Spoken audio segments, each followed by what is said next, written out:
What up, though, One Pride? This is the ROTL UK podcast, the podcast where One Pride goes worldwide. My name is Antony Fitzpatrick, and it is a Sunday evening, which can only mean one thing. Yes, another week has passed by, another weekend is upon us, which means that it's time for another Q&A session, where you can come and ask me whatever you like. Detroit Lions, college football, you know the drill by this point. We've been doing them long enough now. This is an open floor for all of you who watch to ask whatever you like, and hopefully, just maybe, I might be able to provide the answers for you. Hope everybody is doing well. Hope everyone is having a great weekend. Hope everyone had a great 4th of July. Hope you all enjoyed your celebrations. All looked like it was very fun over there. It's good to, hopefully all of you enjoyed that. And, all good. Right, before we get on with the main bit of today, we've had some questions pre-submitted. Thank you to all of you who've done that. But yeah, I'll get all the housekeeping out the way and then we'll crack on with the show. So Royal Lines UK, if you want in on the Discord, let us know. We'll send you the link where you can come and chat with us anytime you like, 24 hours a day. Usually one of us always in the building.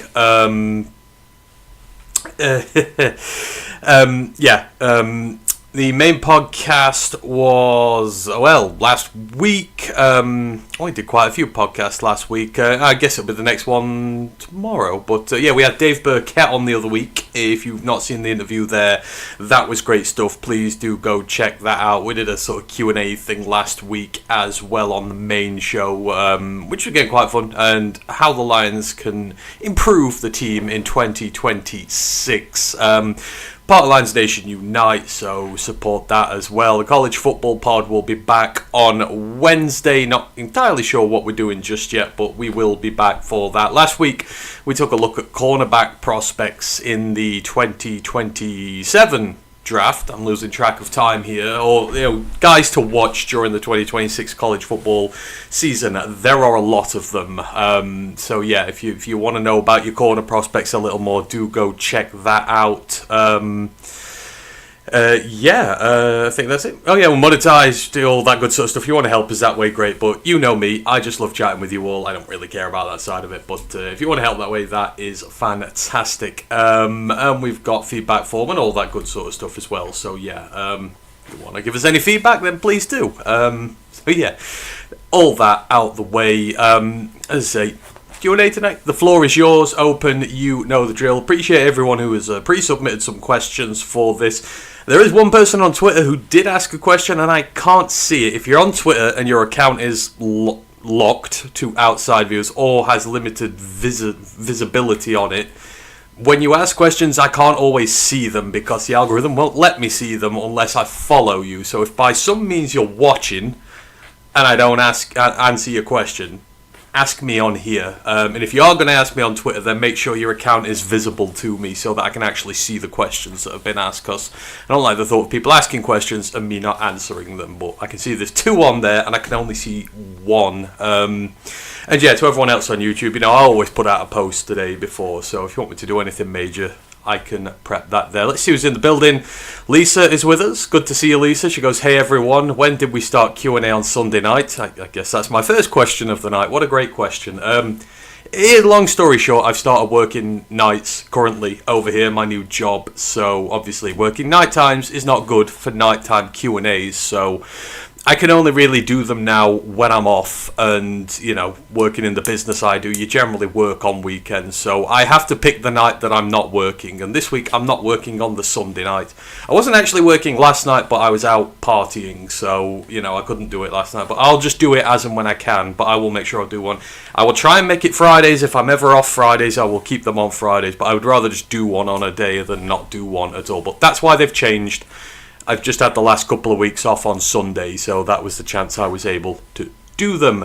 DC Smithers is in the building, says, hey Ant, hope you're doing well, DC Smithers. Attila the Hun is in the building, he goes, hi Ant, please be positive today. I am a positive Pete, Attila, you know me. I'm just, people think I'm unpositive. I'm very excited about the Lions this year, and I want to watch them play again. I have to maintain that net neutrality somewhere in the middle. I have to see both sides of the coin, and a lot of people just like to see the positive side. I'm just trying to balance myself, but I will be positive today. We'll have a positive session. Ask me positive questions, you will get positive answers. But no, I love this team. You know I do. And if I'm ever been negative about it, it's from a place from the heart where I'm just worried. Because, you worry for things that you love. So, but we'll try and have a positive one today. This is where this goes. You're doing this and not gearing up for the football. Truth be told, I used to be a massive football fan over here. I follow my local team, Chesterfield, to every corner of this country. I've been to pretty much every part of this country you can following them, but I fell out of love with it in recent years, and I don't really take as much interest in it no more. Even the national team, it's a long story, but in part, you've seen a little bit of why today with FIFA overturning Balogun's red card. I mean, thrilled for all you US fans over there who get your best player back, but I'm going to be honest with you, that's blatant ass corruption. That is a government who have put pressure on FIFA to reverse one of its decisions. There'll be a little bit of money involved, and that's why it's been done. And unfortunately, money has corrupted the game. It's the same with the Premier League over here. Those at the top are just completely influenced by money and not the game itself. And I've just slowly over the years fallen out of love with it because of the blatant corruption that exists in the game now, and no one cares enough to do anything about it. No one can do anything about it. It's just there at this point now, and everything from I will still support Chesterfield, my local team, but the national team and that, it's just, what's the point anymore? My team is a local team. It's capped. It can only go so high in the leagues because of money, and eventually it gets to a point where you get a good player, they're bought off you can't sustain success because, everything's just tilted towards the top, and if you're not at the top, you're capped for life, and it's just a disgusting situation. So, yeah, I'm not too fussed about the football. I don't really care about it. I might watch it a bit after this is done, but yeah, I'd prefer the NFL. I would rather talk about the NFL, the Lions in college football than soccer now. So it's a sad situation, but it is what it is. The main podcast finished 30 minutes before they released TA. It was even less than that. We were still on the Zoom call afterwards when it broke, and we didn't stay on the Zoom call for very long, only about 15 minutes, because we usually have a chat after the shows are done, and the tweet came out while we were still on the Zoom call, so we must have missed it by about 5 or 10 minutes. We did consider coming straight back on for it, but it was getting late at the time, so we decided not to. But we just missed it. If we'd have stayed on 10 minutes longer, we'd have covered it. It's like these Q&As. I always go 10 minutes longer, so I'd have still been on to do it. But it is what it is. We have jobs and we have to sleep. So, but yeah, it's still shocking even to this point now, especially after defending him the entire week before and really putting all the chips down for him, and then that happens. It is sad, but opportunity knocks. He's gone. It's now the opportunity for somebody to step up into that role. Is it going to be Keith Abney? Is it going to be Ennis Rakestraw? Who's it going to be? Might they shift McCreary outside now? We don't know, but opportunity knocks, and hopefully we've got someone who's going to take advantage of it. But yeah, we literally just missed it, which was a shame. Lisa goes, I don't care when you do the Q&A, I just want to be on. Well, we appreciate having you here, and I'll always try and give you advance notice of it. So, but yeah, we will keep them going as long as we can. Grandizer goes, but have you gotten either old enough or not the point that you can see when your team will not compete, meaning you are more realistic? In terms of my negative, I'm not. I have a... See, the thing with the Lions, I have a level of expectation per year with them. For the first 3 years, I didn't care what Dan Campbell and Brad Holmes did. It was a gash team. They were rebuilding. They got carte blanche to do whatever they wanted. And, that was that. Now, the expectations go up a little bit year by year. You expect a little bit more because eventually there's got to be a payoff, right? You've got to go and win a Super Bowl eventually, and you're in year 6 now, and the expectations are there, and with that come issues, and you've got to kind of point them out. Whereas there's some issues that I wouldn't have pointed out 3 years ago because of the situation you were in. Now you point them out 3 years later because that's the whole bit of it.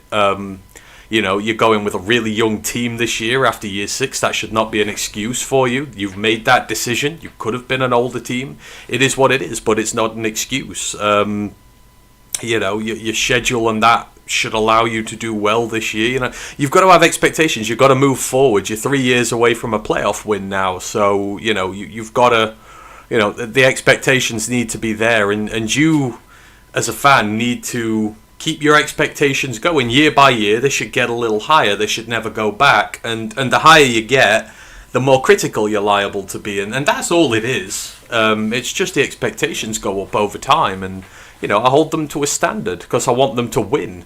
I just don't want them to perennially be like the Bills and the Ravens where it's like, there's always next year. It don't matter. We have a good team. Screw this year. It doesn't matter. We can do it next year. I don't want to be that team. I want it to be this year. Because if you start doing the whole next year thing, you never get there, and then you fire your coach, and then you're back to square one again. I don't want to go to square one with them. So, while I appear more critical, I am more critical. I still love them, and I still care. I complain because I care. Some people choose not to. I do. But it doesn't mean I don't love them. All the more the less. And I never really heard of someone who fell out of passion for their team sport. It happens. I used to follow the 4 major sports here. Now I have to be careful not to get burned out. Yeah, it's sad. I love football, soccer, play it. It used to be my entire life. Every Saturday I'd be off to the games, and that would be that. But there was one year, and I remember when it particularly hit home for me. We were in the 3rd division of English football, just below the Premier League and the Championship, and we got into the playoffs. And we've not been in the 2nd division now for 60 years, not while I've been alive. It's just one of those things that never happens. And we got a really good team, really good manager. We got to the playoffs, and we came up against a team that had been relegated from the league above the year before, and because of all the money they came down with, both their strikers cost them £1 million each. And that's money that my team could only dream of. We had to do it with, free agents, with our own homegrown players, with cast-offs from other teams, and we made a great team out of nothing. And we got beaten by this side. We got knocked out the playoffs, and then that summer, every good player we had was bought. Teams from higher levels just came in and bought them because the money was there, and everything we built from scratch was taken apart like that.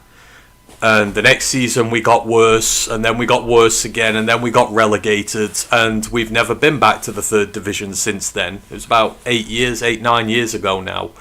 And then we went into non-league, all because of money. And, we've got a glass ceiling that we hit, and I just understood that year on year, I was just going to watch the same team go to the same places at the same level, and occasionally you go up a division, occasionally you go down a division, but ultimately it was futile. You're never going to get an opportunity to reach the higher levels because money has just destroyed the game. Like when you get relegated out the Premier League, you get paid tens of millions of pounds. For getting relegated, you get paid, which is unfair. You've already got an unfair advantage, and you get even more of an advantage for losing. It's created a tier system over here, and you can't break out your tier. And it kind of made me realise, okay, that's it. It's done and dusted. The NFL's not perfect, but you have a cap system where every team has the same, and it's ultimately a matter of skill with your coaches and your players, not the bank balance of your the bank balance of your owners. Well, it does matter a little in the NFL, not as much. And then the college system filters into the draft. The draft equally distributes talents to all teams. The better talent to bad teams, the lesser good talent to the better teams. And ultimately you can create parity and do well. And the system is so much better than here. Here, top teams just stuff players in their academies. There's no college system. They just get all the best players. They buy them all, whether 13, 14, 15. Lower league teams can't compete.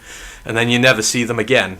So, it's it's sad and something needs to be done about it. But while all this money's floating around, no one will do anything about it. No one stands up for it. So, that was it, dead and buried there. There was just no point doing the same thing year in, year out. It just, yeah, as much as I love the team, I just couldn't face it. So that's where we're at. And that's why I love all this much better, because it's much more fairer. Yeah, so that is what that is.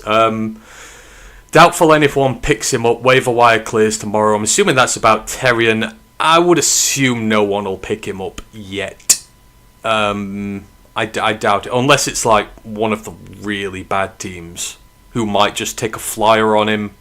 But I'm with you. I think they'll probably wait till the court case is done, and probably this time next year you'll see him go to training camps, invites and stuff like that. Someone will offer him a deal, but I don't think anyone will do it just now. Lisa goes, if I'm being honest, I do not see Brad going out and getting another cornerback until they are out of options. Sadly, I agree. It does feel like they won't bring in, like, they seem to still believe that Ennis is going to work. Like, it's, they love the guys in their own building, and they're very loath to add from outside of it. And, teams may not give up players just yet. I would expect, when you get into the season and the deadline approaches, if the team's struggling at corner, maybe then. But I don't think we'll see anyone before the season. As much as I think they should, I don't think we will. But I certainly think they will be proactive in the trade market if the position's been a problem for us, especially if we're winning, but we know it's a problem and we're sort of winning in spite of it. I think they will go and get someone, but not just yet. Do you remember the cornerback DJ Miller from camp last year, Kent State player? He was all UFL for the Columbus Aviators this year. Bring him back. I mean, it'd be a good shout. He did some good things in camp by all accounts, but he's always going to need some time in one of the spring leagues or the winter leagues to be able to prove himself. But you're right, it potentially is an option. It's someone they are familiar with. I know Iffy's still out there. I think Iffy could be we did used to play Iffy at outside corner, but he also offers versatility at safety as well, which we're also going to struggle with. So, maybe DJ Miller. I would put Iffy in that conversation, as well as guys we know who could potentially come back and do something for us. But we've not been afraid to go after UFL guys, so I don't see no reason why he couldn't come and get a tryout. Absolutely. Last good corner we had break out was Jerry, who was a UDFA. So, like, we've worked better with the lesser guys, to be fair. So, if that's it, we'll go for him. And, for example, under Matt Patricia, you knew the Lions were going nowhere under him, unlike after DC got hired. Coaching windows are shorter in the NFL. You can deal with bad coaches, because eventually they'll get fired. Like, coaches come and go, but ownership stays the same. The overall state of the game doesn't change, so it's a little bit different. In football, like, it's just broken forever until, like, the governance of the game changes. In the NFL, a bad head coach costs you a few years, but you know there'll be change eventually, so it doesn't matter too much. But what about the window? When do you see that window closing? Some teams or most tap out. They seem to be stuck and can't move forward, like the Bills and Ravens. It's interesting, the Lions window. I know everyone talks about it. No one puts a time frame on it. The obvious answer is you don't know. Like, so many things change at the moment in time. But the trouble is, after that 23 draft, there's nothing coming from 24 right now.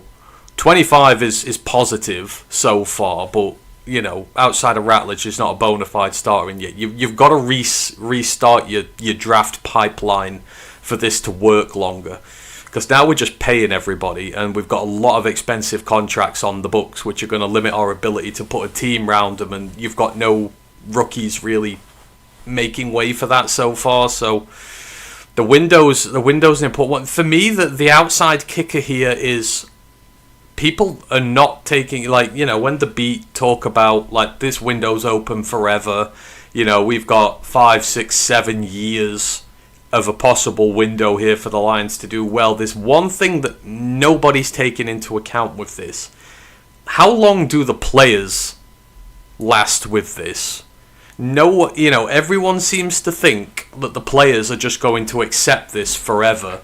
Like, again, you are you're two bad seasons now in terms of getting towards the Super Bowl and that. You've done nothing in the playoffs. Eventually, the players are going to start getting frustrated, and you're going to start. Worst case scenarios is you see trade requests, people wanting to go. You're seeing it with the other major teams at the minute. Dylan Larkin wants gone. Tariq Skubbal's on his way out with the Tigers. Because players eventually want to win. And it's a question of how long are our core going to stick with this if we don't make a Super Bowl or if we don't make the playoffs. That's the thing that no one's asking and no one's taking into consideration. They just assume everyone's going to be happy forever, and that's not going to be the case, which... this whole window argument then becomes... if you go back to the NFC Championship game this year, your window is open longer. If you don't make the playoffs this year, I think your window shortens because I think the players are going to start getting frustrated, and that's when the cracks build in. So, I just generally don't know how long this team's window is. It's fluid on so many situations. But I don't think it's as long as some people claim it'll be if you can't get success in the playoffs. So if you're successful in the playoffs, this could go for another 5, 6, 7 years. If you're not, you could be looking at 2 years, and then you could be looking at some major trade requests, and you've got to rebuild from the ground up again. So we'll see. But it's just too fluid a situation at the minute to give a full answer to. That is what happened to me with the Phoenix Suns and the NBA. Money changed it. Superstars going to mostly big markets. I can't see getting excited when the script is already written. Fair enough. Absolutely fair enough. There are a lot of similarities. Always money that usually gets involved. The Browns or the Raiders? I don't know. One of them could do it, but I think the Raiders have a decent team this year. I think the Raiders are going to shock a lot of people. I don't know if they need Terry on and that problem there. They're trying to reset a culture there and get rid of the image of the Raiders being the Raiders. So I don't know if the Raiders would make that move, especially given their history of players and arrests and stuff like that. I think the Raiders would stay well clear of him. Because, I think they're trying to shake that image, especially under Brady. Brady sort of preaches a clean image and, doing things by the book and... like Tom Brady was as a player, so I don't think Brady would sign off on that, especially while there's a case ongoing. So maybe the Browns could do something stupid like that, but I think Contrapaston's right. It's not likely to. Was it Contrapaston? Carlton, sorry. I think I agree with Carlton. I don't think anyone's going to do it just yet. When Marino retired in 2000 and Jimmy Johnson quit, I knew they were going nowhere, so my fandom watched from afar and I was right. I didn't like the direction, got the gut feeling. You sometimes do. I don't think I'd ever lose my feeling over the Lions, even if it was bad, because you've had that many bad years, you just appreciate it. And, we've always got college football to watch while you wait for the Lions to get good again, so you've always got that fallback option. So, I don't think... It would take something really bad for them to put me off. I know that much, because we've seen some bad stuff. If you can survive Matt Patricia, you can survive anybody. It's like the dodgeball quote. If you can dodge a wrench, you can dodge a ball. Well, if you can watch Matt Patricia, you can watch anything. That's the quote here.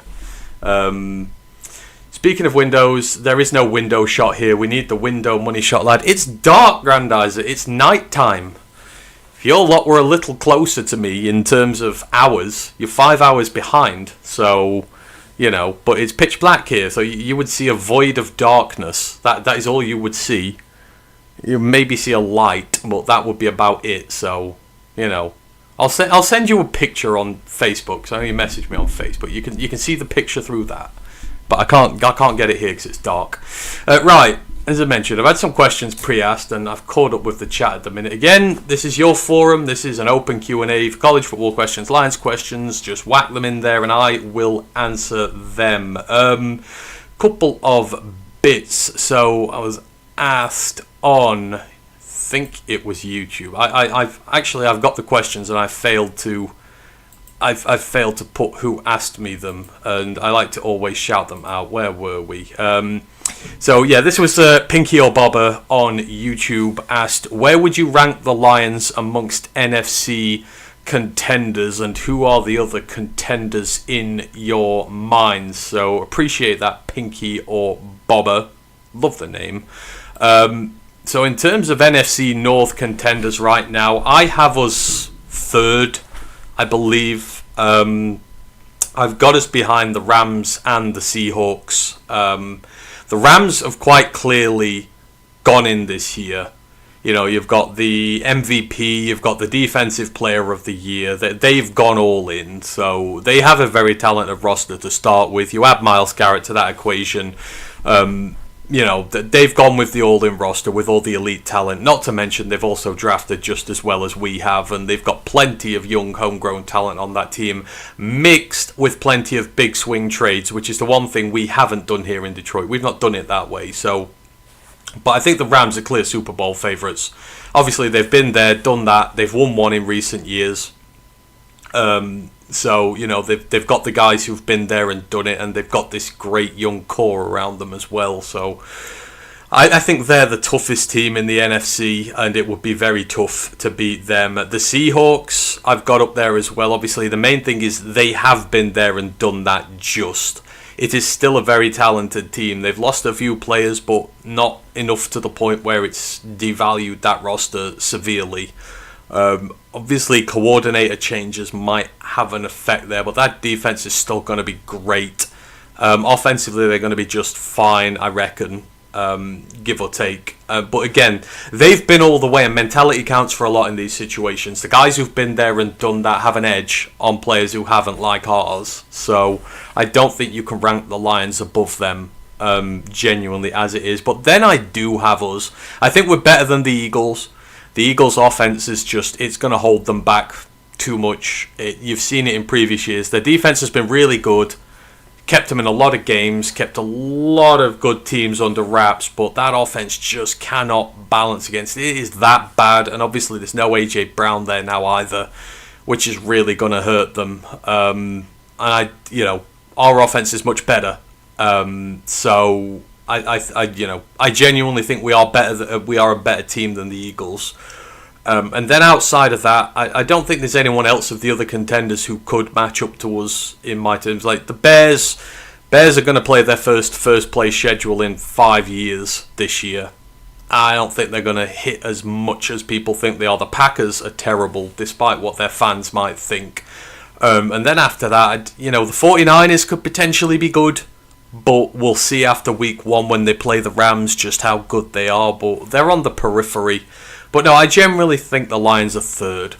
Because we've got the easiest schedule as well this year on paper, which should help us a little bit. But, at least while the team beds in. And then for the playoffs, we should be in a situation where we're good to go. So, yeah, I've got us third.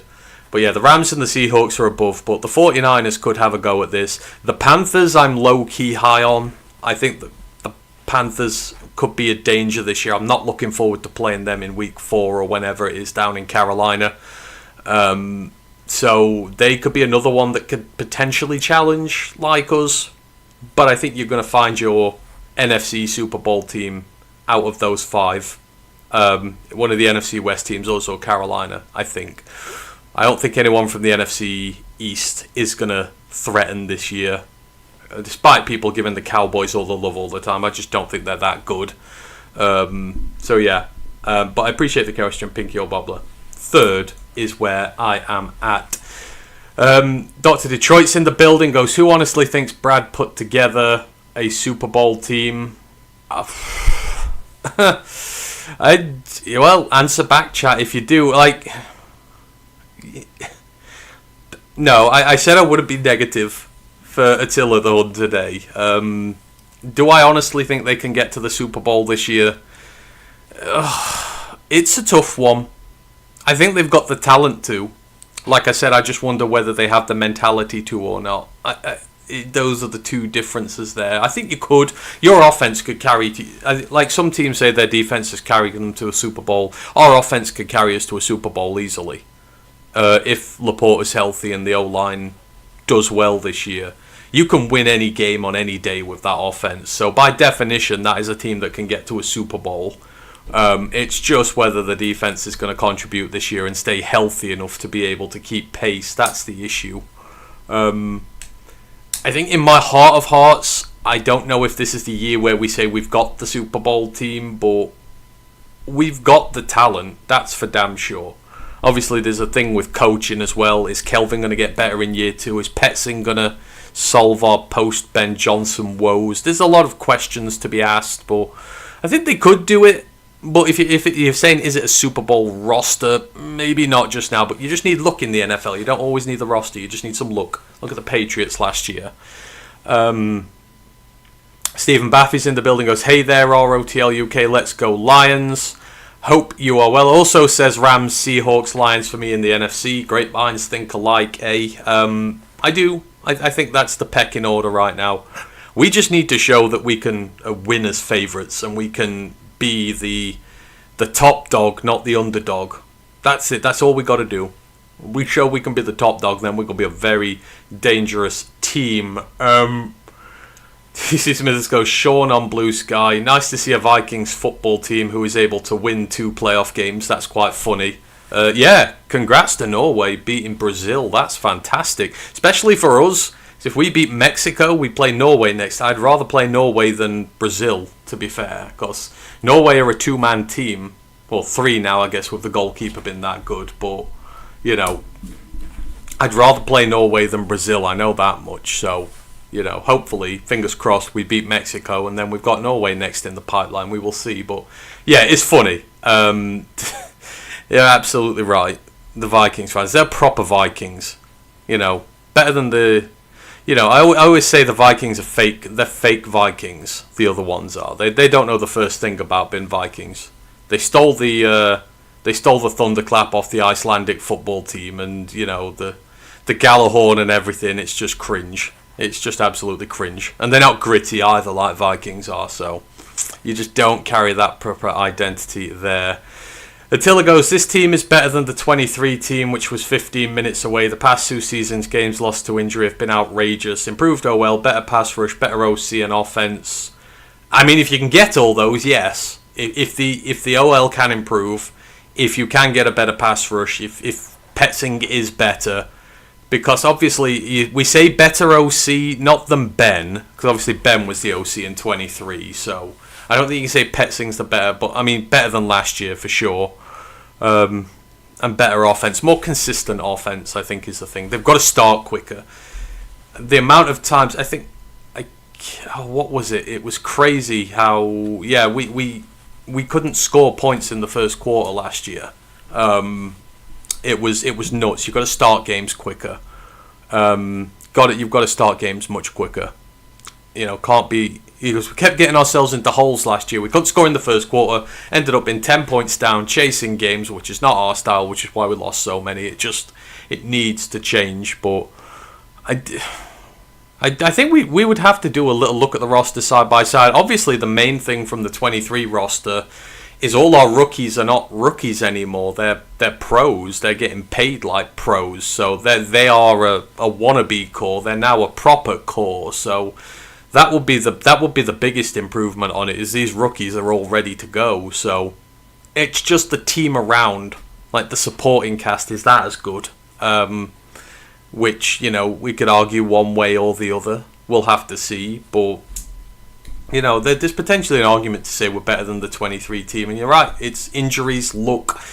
Everything needs to fall in place, and we're due a good season on injuries. So hopefully we get one. If they get 80% seasons from Laporta, Branch and Kirby, they can win it as well as anyone else. Well, we're not going to get 80% from Branch, we know that much, because he's not going to be back for some time into the season, despite what they say. I don't think we're going to see him for at least the first 2 months, so he will miss a good chunk of it. But I get what you're saying. After he's back, if we get 80% out of him, I think that would be good for sure. Kirby apparently not going to be ready by training camp from what I've heard, which is concerning given that he should be. But we'll see. If he's not ready for training camp, I'm beginning to think he's not ready for the year at all. I don't know if he'll ever be ready.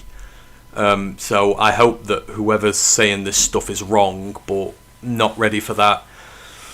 yet. He needs to be healthy for training camp or we're in bother. Laporta, I think from everything that's been said, Laporta's going to start day one on training camp. So I think we're all good there. Yes, meant better than last season on the last season. Yeah, that's fine. Yeah, I get you there. I 100% agree on that one. Yeah, anyone's better than Bob Morton. We know that much. Yes, I know his name's John, but Bob was my nickname for him. And Lions' new OC, well, you can't do a vid on how his play calling was with the Cards. Do you have any thoughts on what the Lions' offense might be? Pass happy, run happy, balanced attack. We kind of talked about this with the whole Kafka thing. I think it's going to be... So Petzing loves to run the football, use the 2 tight end sets, the heavy formations, stuff like that. Run happy, but I think Kafka's going to inject some spice into the game. Obviously, he knows the more exotic pass plays, the little joie de vivre that you add to your offense. I think I called it the spice to the chef's gumbo type thing. So I think we're going to get more of a balanced offense. You simply have to. If you're going to run Jahmyr Gibbs as a bell cow this year, which the team look like they're planning on doing, we can't afford for teams to load the box up against us all the time. You've got to give Jahmyr Gibbs some help. We can't just, go into heavy set and just pass the ball off every time. That's how you break a guy.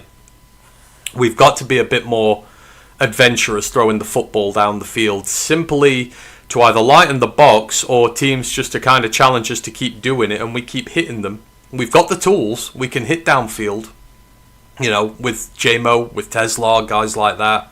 You kind of got to call their bluff, but you've got to have a balanced attack this year. You can't just, with one running back as a bell cow, just try and run it down people's throats and do it that way. There's got to be variation. You've got to establish the threat. Because everyone goes, you've got to establish the run game first to earn the right to pass it. And it's one of the phrases I hate most in life. You've got to establish the run game to open up the passing game. But it's yeah, but if you don't open up the passing game, teams are not going to respect your passing game. And they're just going to load up against your run. And they're going to stop you running it. And it's a thing. You've got to hit people downfield. You've got to have that threat in your arsenal. Ben Johnson always had it. He loved to run the football, but at the same point, teams were like, when's he going to throw a trick play on us? When's he going to throw the deep balls downfield? When's he going to hit us that way? Which means that you've got to respect him enough to lighten that box against him and give him advantageous matchups everywhere. We've just been so obsessed with trying to start the run and fix the run that you're like, it's got to work 2 ways. And I'm hoping that message has finally kind of stuck with them and sunk in a little bit. They're too obsessed with the run game. They're way too obsessed with it on both sides of the football. So hopefully Kafka's arrival means they're more balanced offense this year. And we take some shots. That's the way your offense gets better. And that's the way Gibbs stays healthy. So, I would like to say it's balanced. I don't want it to be pass heavy. I don't want it to be run heavy. You want it to be the Goldilocks zone in the middle. It's easier said than done, but yeah, we've not done it right in recent years. This, I love the setup. You've got a run first guy, you've got a pass first guy, and they'll mesh together in the middle, in my view, to make something great. The 9-8 could easily have been 12-5 last season. We need the Chicago look. They won 5 games they should have lost. Yeah, you could say the 9-8 could easily have been 12-5, but at the same point, it wasn't. It was 9-8, and some of those losses were bad losses, and we can't excuse the fact that we were close. They were just bad losses, and we shouldn't. And we got lucky in some games. The Giants game, we got really lucky. We shouldn't have won that. The luck worked both ways last year. There were some games that we won that we shouldn't have won. I think it was fair last year, given how we played. I think 9-8 was fair. I don't think we were unduly done against. We had chances to win games and we didn't take them. The Pittsburgh game was there for us to win. Drive after drive after drive after drive, and we just kept throwing it away. There was some really frustrating losses last year. So you are as good as your record ultimately. And the record doesn't lie.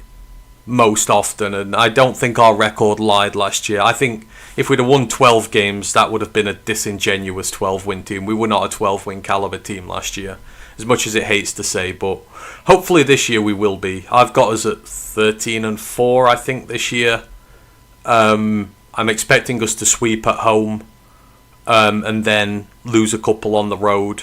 Obviously, that Buffalo one will be tough. The Panthers one will be tough. And you will liable lose at least one of your NFC North road games, especially as they're all crammed into the last month. So, but I've got us as a 13-win team this year, and I think we should be. Anything less, I would be disappointed with, unless, again, the injury bug bites us hard. But yeah, luck is a little point of it. But yeah, I think ultimately we were the record that we were last year, and it was fairly reflective of us. Right, other questions I got asked but on Twitter. It was Larry who asked about Keith Abney and Ennis Rakestraw. Any updates on them and thoughts really on how they're going to do this season? I know with Abney there's been a lot more out there about him.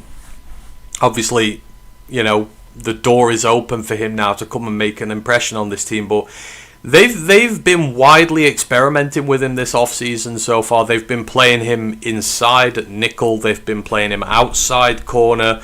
He's also been getting reps at gunner on special teams, so they obviously see some special teams upside to him early as well. If he manages to grab that gunner job, that would be good for his prospects going forward. But with Abney, the world is his oyster, really. They want to try him inside and out to see where he fits best. But with Terrian gone now, there's a spot on the outside there for him to take. And, you know, it's just so happens opportunity knocks potentially. When Keith Abney was recruited by Arizona State, he was recruited to be their nickel corner. And that is what he was going to be for their version of a nickel. I don't think their system has one, but you know what I mean. On the inside, and an injury. I think there was an injury in training camp that summer for the Sun Devils, which kind of forced him outside via necessity because of the lack of depth on the chart there. And he ended up playing his entire career at outside corner for Arizona State. Like, people just saw his size and build and said inside guy. He proved them wrong, and now he potentially has the same chance with the Lions. That you would have thought there'd have been more chance of him being on the inside. But with Terrian now out, there's a gaping hole at outside corner. I know people put Rock Yassin in there and that, which is fine, but you still need some good corners. Like, even a rotational corner sees a lot of snaps in the NFL. So, you know, I'm all for Abney getting the look at outside. It's where he's played, and, you know, he's shown in college he's more than what his size limitations are. Like, you know, just put him out there, let him play, and he'll do well. You know, so it's positive so far. They're taking a full look at him in a wide variety of roles, but it seems like they're very intent on playing him this year, because they're trying all these things. And whether it's just special teams to start with and then he works his way in, I would expect to see him quite a bit, even if it's not with the first team defense to start with. But, you know, Abney seems to be doing well so far, and that's great. I think he'll really shock some people, especially if they let him play outside. Just, you know, you've got to look past numbers and, you know, intangibles, as they say. You know, let the guy cook. In terms of Rakestraw, you know, the only things you've really heard about him so far is he's bulked up. You know, he's proven his fitness at the minute. Obviously, he's got to stay healthy, but they've not said too much about his gameplay so far in terms of practices and that. So there's not a lot to go off. There's just him saying he's fed up of being injured. He's ready to play. The whole he's been ready since December thing confuses me, because, you know, if he's been ready since December, I don't know why they didn't activate him, especially with our injuries towards the end of last year. Methinks someone's telling Porky's there. But, you know, he said he's bulked up, he's getting a lot stronger, he needs to, but I'm just not ready to commit to a guy who's not played football in 3 years. All the evidence says that his odds of doing anything major are slim at best. And there's a reason why the odds are the way they are. When you've not played football in so long, Your body, because when training camp starts getting up, you're in pads, you start getting hit more, proper contact, no red shirt or anything like that. Then your body's got to kind of adapt to that. And when it's been 3 years since you were last used to it, your body hurts quicker. So I don't trust him in the slightest. Like if he makes it through camp, fine. But at the minute, you've got to treat him like he's the bottom corner on the roster, because you can't afford to depend on him, because he's proven completely unreliable so far. So, I'm at the point where I don't trust him to stay healthy. So you shouldn't trust him with an important roster spot. That's where I'm at with him there. But Abney, I'm ready to, see how he does. Let's hopeful that, when he gets to training camp, he continues to show out well, play well, push that case on special teams. I think we'll see him sooner rather than later. But the word on him is good so far. So that answers that. And then with Rakestraw, at least so far he's healthy and he's not got hurt. So that's a positive. If we've been positive Pete's today, that's what we're going to say. Positive with them both, as it was. Appreciate that from you there, Larry, on Twitter. Let me just catch up with the comments. Terry's in the chat. He goes, "Hey Anthony, how are you? I'm good. I hope you are well. Hope you all enjoyed your 4th of July weekend. Had good celebrations, got merry, had fun, lots of good food and drink. So yeah, hopefully you all enjoyed that. But yeah, I am good as well. We've got to stop depending on injury players. We do. That's what I said. If you drop them to the bottom of your depth chart, fine. Just don't give them positions of importance on your roster. Look, last year, Davenport was meant to be edge 2. Pascal was meant to be edge 3. You gave 2 really injured players big parts on your roster, and then all of a sudden you've got no depth there because you've treated them like starters. So, yeah, hopefully we don't do that this year. But all sounds and indications, we bought in Isian, we bought in McCreary, we bought in a lot of DB help this year and drafted guys as well. So Rakestraw has fallen down that depth chart, which means we need to rely less on him. If he comes good, great. If not, it doesn't matter as much. But I'm with you, we do need to reduce the importance on the depth chart of injured guys. It's just part and parcel of the game. Austin goes, "Is the Mexico-England game delayed?" Not when I last looked. It might have changed, but I know they had the storm worries there. It's been delayed by 1 hour, so that means it's going to kick off at 2 a.m. our time, which I feel sorry over here. All the pubs over here have had to apply for late licenses. It costs you thousands of pounds potentially sometimes to get a late license, because you're only allowed to open till a certain time. If you want to extend beyond that, you've got to pay. And of course, a lot of pubs in that have paid for late licenses for people. And usually you would recoup it from all the people you've got out drinking. But if this game's delayed too much, people will just go home. But as now it's slated to start at 2 a.m. our time, which means it's not going to finish until at least 4 a.m. So, for the casual British person, that is a late one. I mean, for me, it's alright. I stay up till 5 a.m. watching, Akron versus Ball State in midweek action on a Tuesday. Like, I'm hardcore, so I could last with that, but the majority of people don't. There are not many people in the UK who stop up and watch midweek action, so not many people are experienced at doing this. But yes, it has been delayed, so that's a bummer. It's stupid. They knew what was happening. They should have changed it, but they didn't. And now they're going to suffer for it, but heidi ho. We've got to stop having our players get injured as well. All I would say about that, Attila, is when you think about all the injuries we've had, very few of them are from training, especially the major ones. Most of them have come in-game. So, it's not like, because people have a go at the training staff and that all the time, saying they're gash. But for the most part, you think of all the big injuries, they've happened in games. Hutch, in-game. McNeil, in-game. Rodrigo, in-game. Branch, in-game. Like, I know there's fitness and conditioning for games, but there's not a lot of injuries that have happened in camp or in practices during the week. The vast majority of them happen during the game. So, like, it's just a crapshoot. It really is. But I think in terms of the injuries, they've happened in games. So I don't know how much more we can do.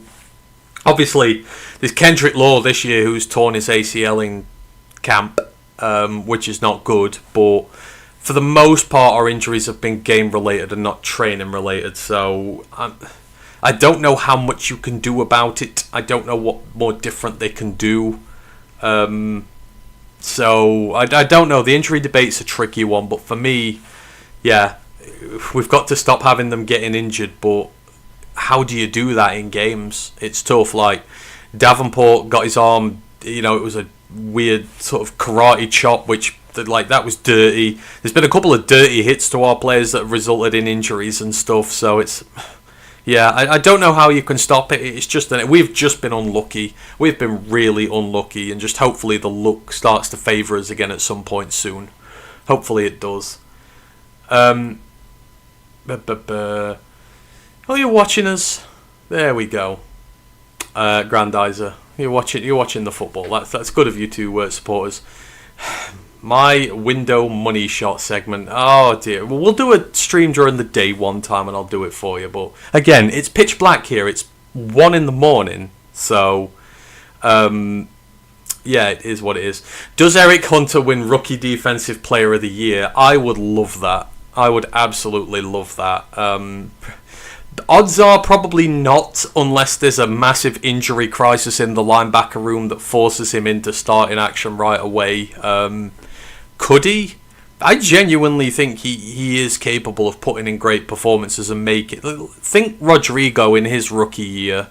He could have that sort of impact right away off the bat where no one's expecting anything of him and he comes in and gives you a solid rookie year in the NFL playing as a starter. He can do it.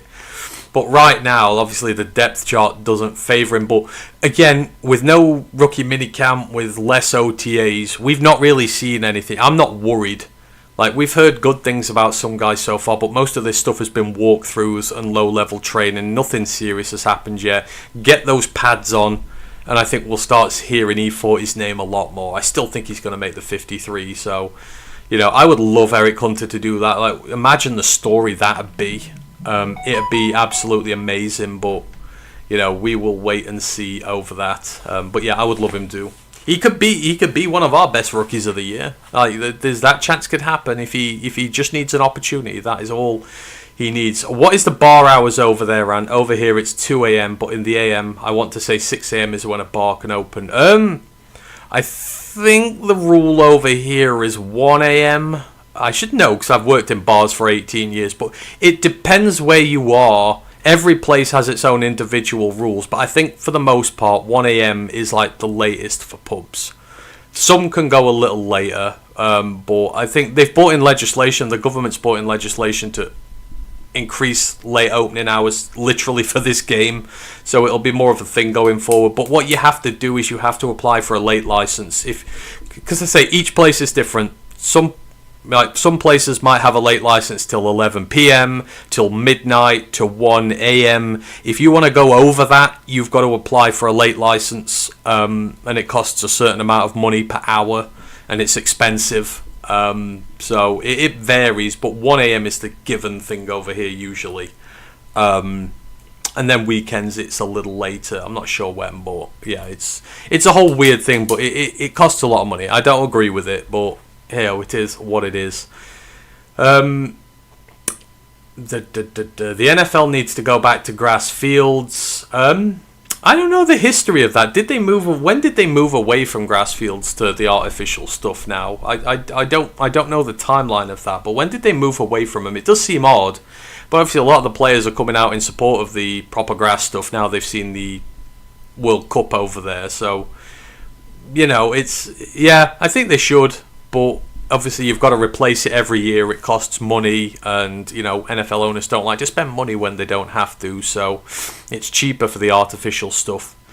We had that debate in this country. There was a big, because especially at places like North where we are, where it floods quite a lot, if you've got proper grass up here, which you do, the pitches just disintegrate when you've got soil and grass here, and sometimes teams can't play for up to a month if there's heavy rain because it floods the pitches and just ruins them.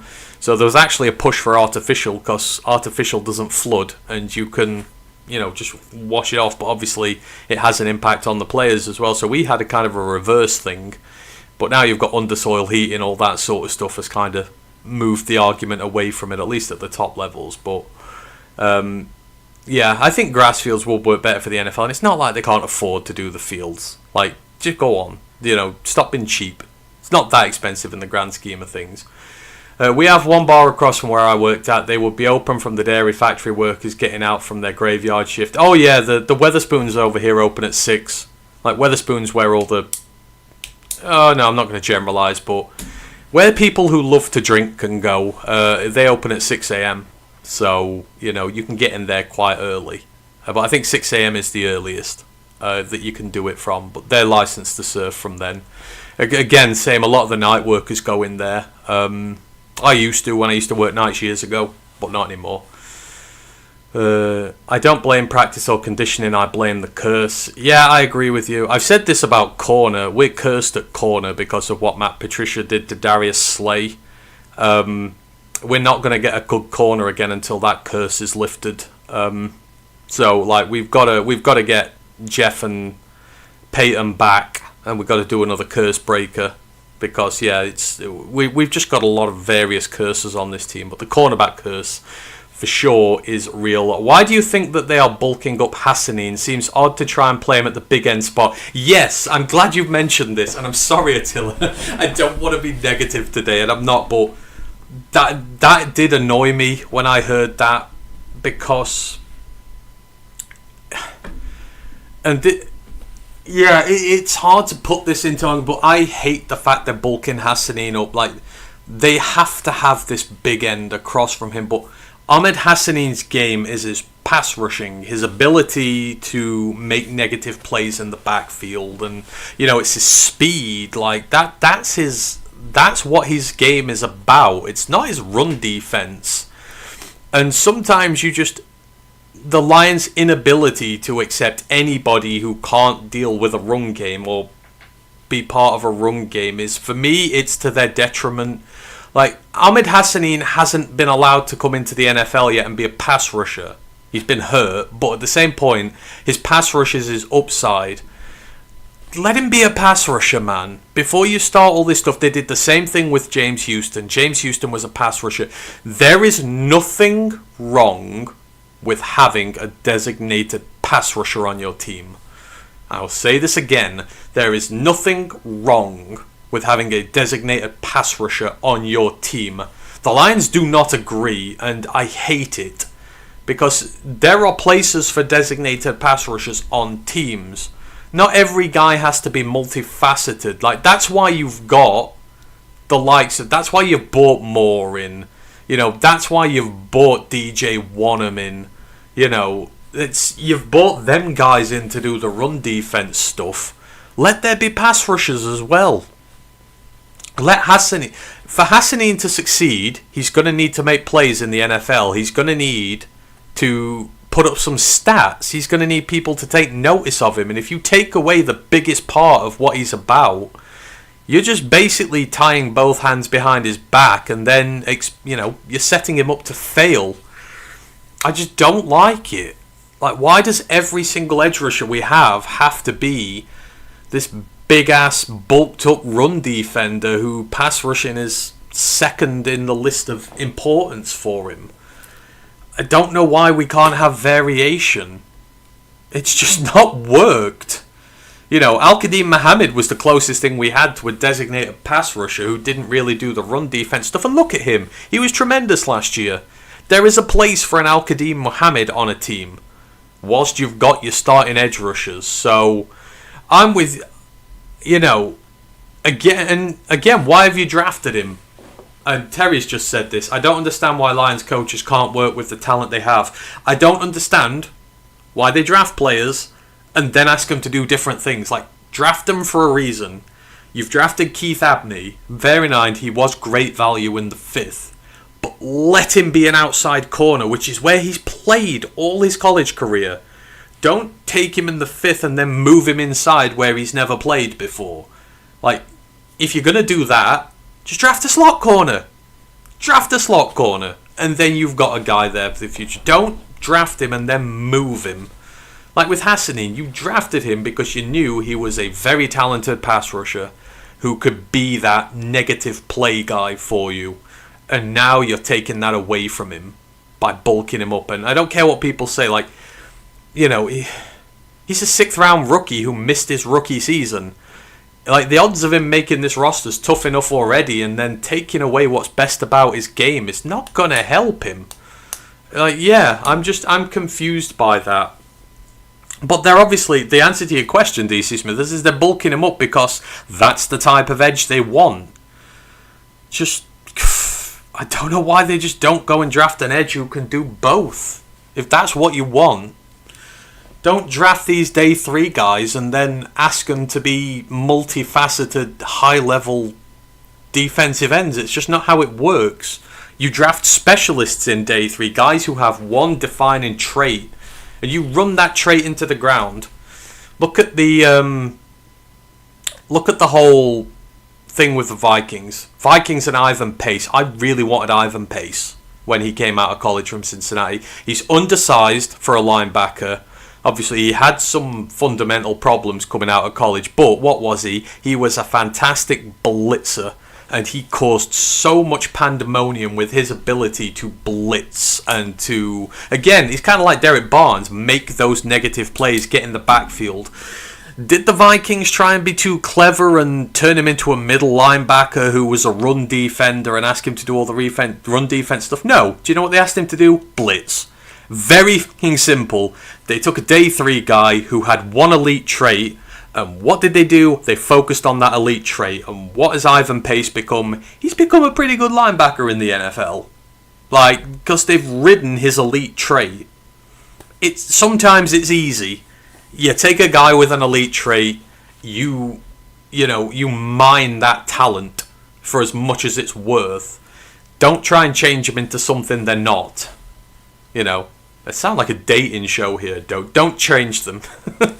You can't fix them. Just accept them for who they are. They are, they're flawed humans. You just have to take them for who they are there. But yeah, I just let Hassanin be a pass rusher first. Let him get some confidence. Let him get some NFL reps. Let him get some sacks, and then start worrying about the other aspects of his game. But don't stifle him now. So again, it's tough, but we'll see with him. He's gonna have trouble to make the roster at this point. He's gonna be in a fight to make the roster. I hope he makes it, but it's not gonna help with them stifling him this way. But yeah, you're right. It is odd to try and play him at the big end. It's just not him. He should be backing up Hutch. No linebacker for Eric Hunter. Big nickel safety, i.e. Nick Emmanwori 2.0. That's the potential with him. With him in 6'4" and his build, he could do that. So yeah, he's got many options onto this team. Like, especially with all the injuries in the defensive back room, they might take him for that aspect of it. So I see the vision. He could be that Emmanwori-esque type guy. I would prefer that he was a coverage linebacker. But if they want to try that with him as well, that's fine. Just any way he gets onto the team, I'll take right now. I will take that for sure. We love it when it's pitch black in England. Wasn't that a movie Daisy Ridley was in? Pitch Black? You on about Pitch Perfect? I don't think there's a Pitch Black. There's Pitch Perfect. Pitch Perfect, the first one, was really good. Then afterwards they ran it into the ground. It started in the 90s. That's fair enough. And for Eric Hunter to do that, that is some Deacon Jones type of play, yes. Yeah, HBCU guys, it's tough. But year on year, these guys succeed more and more. So, use them. They're chronically undervalued. Eric Hunter will give you a lot more production than a UDFA should. Just give the man a chance. And I say that with many HBCU players. Give them a chance and they will deliver for you. Free Climbs in the chat goes, cheers from the Motor City. Hope you're well, Free Climb. Thanks for dropping in here. As always, this is our Q&A, so if you have any questions you want to ask, if it's about the Lions, great. I love talking college ball as well, so I'll take questions about college because I love that. I got my copy of Phil Steele's CFB magazine this week, which I will spend all week reading. Love the guy. Helps me improve my knowledge as well, so, we all love that. We all love some good college football here. Randoza goes, I was offered to work there with a bar back, but then the owner got into some type of legal trouble as he would not open on time in the AM. Fair enough. DC Smithers goes, Nick Benito would have no place on this Lions team. No, he wouldn't. And look how good he's doing right now. I get they have an identity, and I get they want to stick to that, and I applaud it, but just draft guys who, for me, it's draft squares for square holes, draft triangles for triangle-shaped holes. Just draft guys and use their best attributes. James Houston should have had a very productive career on this team as a designated pass rusher, not a dropping into coverage edge. He just never did that. Never. What was wrong with James Houston being edge 4 in Detroit as a designated pass rusher? Nothing. Instead, what did we do? We kept Josh Pascal. We kept Marcus Davenport. We kept crocs like that as an expense, just because he couldn't do everything, apart from sack the quarterback. It does annoy me sometimes. And you guys know I've been pretty consistent on this. I've been annoyed with how they use players for a long time, and they try all this, versatility stuff with them, and then to see them this summer going, we're going to be more versatile, we need more versatility on this team, trying to gaslight us into thinking they've not done that in the past. It's no, you've been doing this for years. Stop trying to convince us you haven't been. You've ruined so many players because you've not played them where they're meant to. So just draft players for your system. Stop trying to change guys. This falls into the whole player development box too, yes. Yeah, don't get me wrong, the player development for the day 1 and day 2 guys has been perfect. They get those guys right. It's just the day 3 guys, there's a lot of them they just never gave a chance to. Houston, Rodrigo they did. They let Rodrigo be Rodrigo when he started. Rodrigo was a kind of case of he kind of forced the issue. He was that good, he forced them into doing it. But then you look at guys since who've tried to break the glass ceiling, and they're always changed positions. Mekhi Wingo, they tried to be too clever with him, moving him in and out and on the edge, and it's like the day 3 guys they love to mess around with. But again, you're picking day 3 guys for one thing, really. And one thing only. So use that for them. Most of the best day 3 guys are used for their speciality. Don't change them. So it is what it is. So yeah. I don't know. It's crazy. I just hate messing with players' positions. That is one of my main things there. And of the players under DC and Holmes, aka Homeboy, who are the players that have developed well and as a starter? And I mean really developed, not already stud players. Right, I get this. Nobody's a stud player when they come to the NFL. Everybody's the same. You see the amount of first and second round busts every year. It's tough, but who's developed well and as a starter? They've all developed well. Even if you're taking second overall or 200th overall, if you develop into a first teamer, you've been developed well. That's period. So, I would just say there's a lot of players who've been developed really well here. Kirby was developed fantastically as a 3rd round pick. It's just the injuries kind of held him back here. Aleem was a 3rd round pick before his injury. There's a reason he's been given one of the highest paid DT contracts in the league, because that's the direction he was heading. So the development of the first 2 day players has been tremendous for the most part. It's just the day 3 ones where they've really screwed up and made guys not what they are. I even include Broderick Martin in that. They tried to mess around with Broderick Martin when he came into the team, and then it went terribly wrong because they didn't use him how they should have done, and they asked him to do too much. And of course, a development guy who's only ever played his highest level of football at the CUSA, you're asking him to be multifaceted in the NFL. It's just not going to happen. But we've developed a lot of players really well. Pitch Black was a movie with Vin Diesel. Oh yes, it was. You're right. Sorry, you got me there. It was just a forgettable movie. I have watched it before and I didn't think much of it. So yeah, you got me there. I apologise, I missed that out. Yeah. Oh, a lot of people cutting in this. Maybe I've just annoyed people. Sorry if there's a Pitch Black fan club out there. I do apologise, but it wasn't my favourite movie of all time. I prefer Pitch Perfect, I'm not going to lie. It is what it is. And is there a Lions article that came out since your last stream that you wanted to share here? Something that got your attention? Ooh. I will have a look at that. Oh, my boy Luke's in the chat. Luke G's Field Reviews, everybody. The absolute man. The man who made me what I am today. I appreciate the hell out of him. I hope you're doing well, Luke. I hope your little ones are well. I hope your family are well. I hope you had a great 4th of July. I miss you. You know, you've got to start streaming again, brother. You know.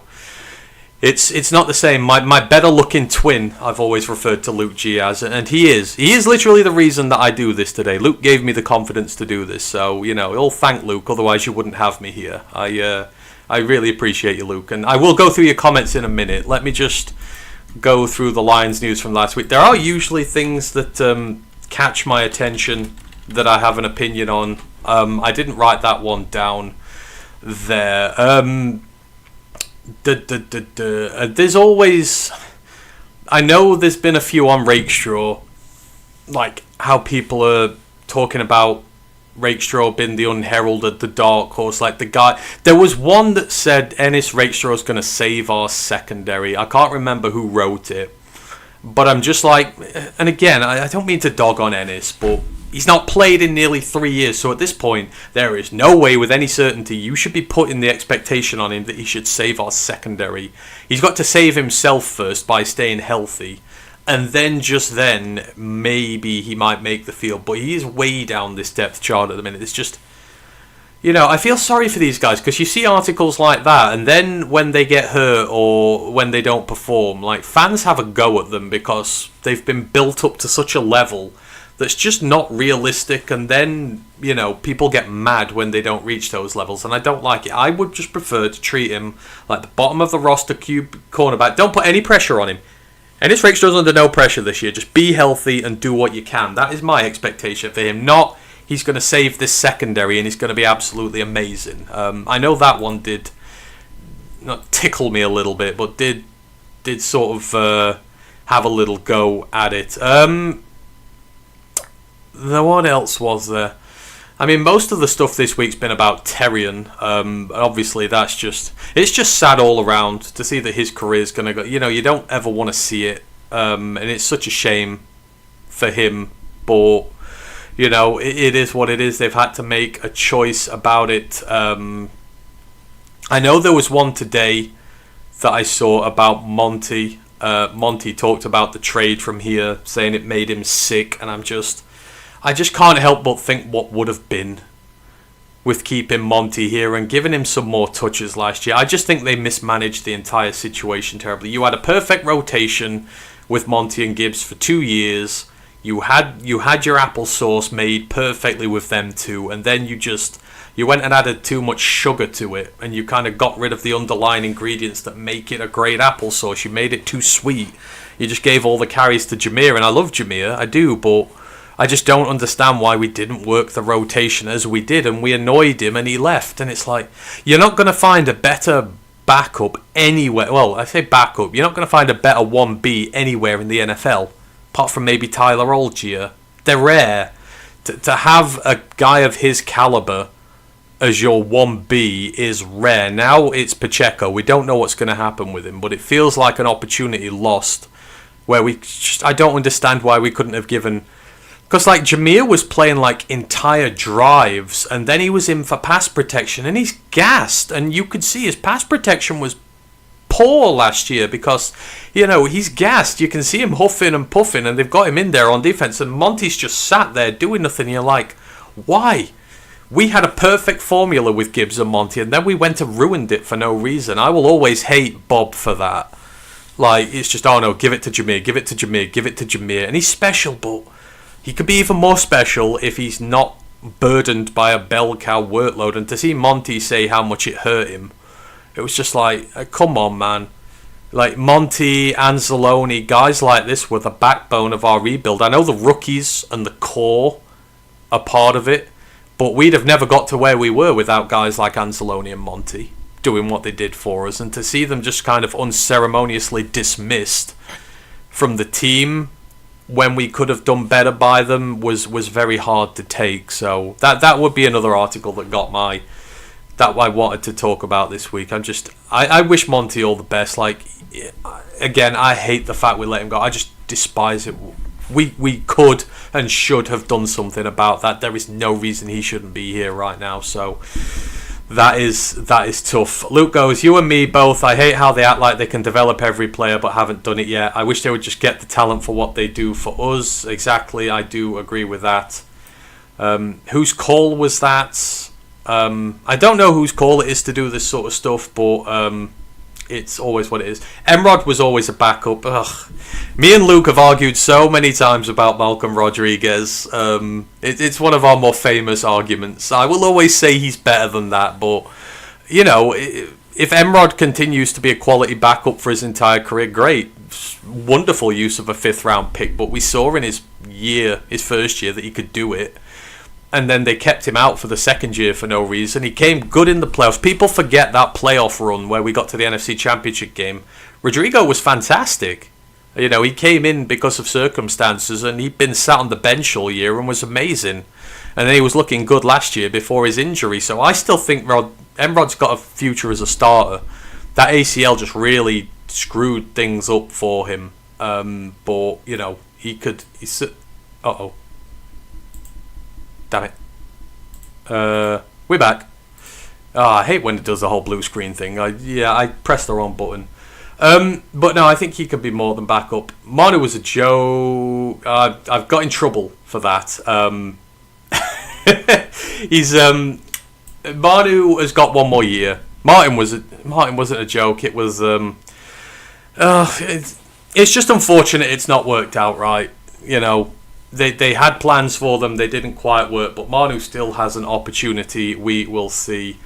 Grandaz goes, I was asking about Luke last week. Here he is. Yes, here he is. We love ourselves a little Luke. I'm going to be back soon. Good. I will make sure I'm on that first show of yours, and I will come on and I will put you to right, as I always like. I'm joking. I can't. I can never best Luke in an argument, but I try my best. Attila goes, people like Ant have given up on Luke. Okay, no. I have not given up on Levi. I resent that. I've just said I don't resent that, but I've just said with Levi, you've got to treat him like a bottom of the roster player, and then hopefully he gets healthy and he can work his way back up the roster again, because Levi last year was supposed to be our pass rushing defensive tackle. He'd had his good year. He got his extension. Rightfully so. He was turning into the player we knew he could be, and then he got hurt again. It's not his fault. It's unfortunate what's happened with him, and he's undergone so much there, but I've not given up on him. I'm just treating him like a bottom of the roster player until he can prove his fitness. That doesn't mean I've given up on him. I've said I would take him as long as you treat him like DT5 or something like that. But he could still be good. We've seen he can be good. I love Levi. I do. It's just my approach towards guys who've been injured a lot, as was getting talked about earlier. By some of the guys who mentioned it in the chat. I just have to alter my expectations on them as to what they've been able to deliver with injuries. I do the same with all the injured guys. I don't just pick on them.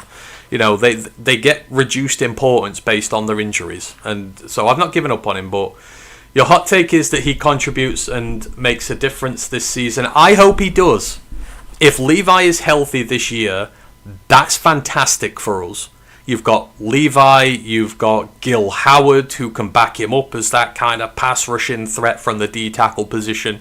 Your team is far superior with Levi in there, for damn sure. So I agree. If he gets good, our team is so much better for it, and I hope he does it.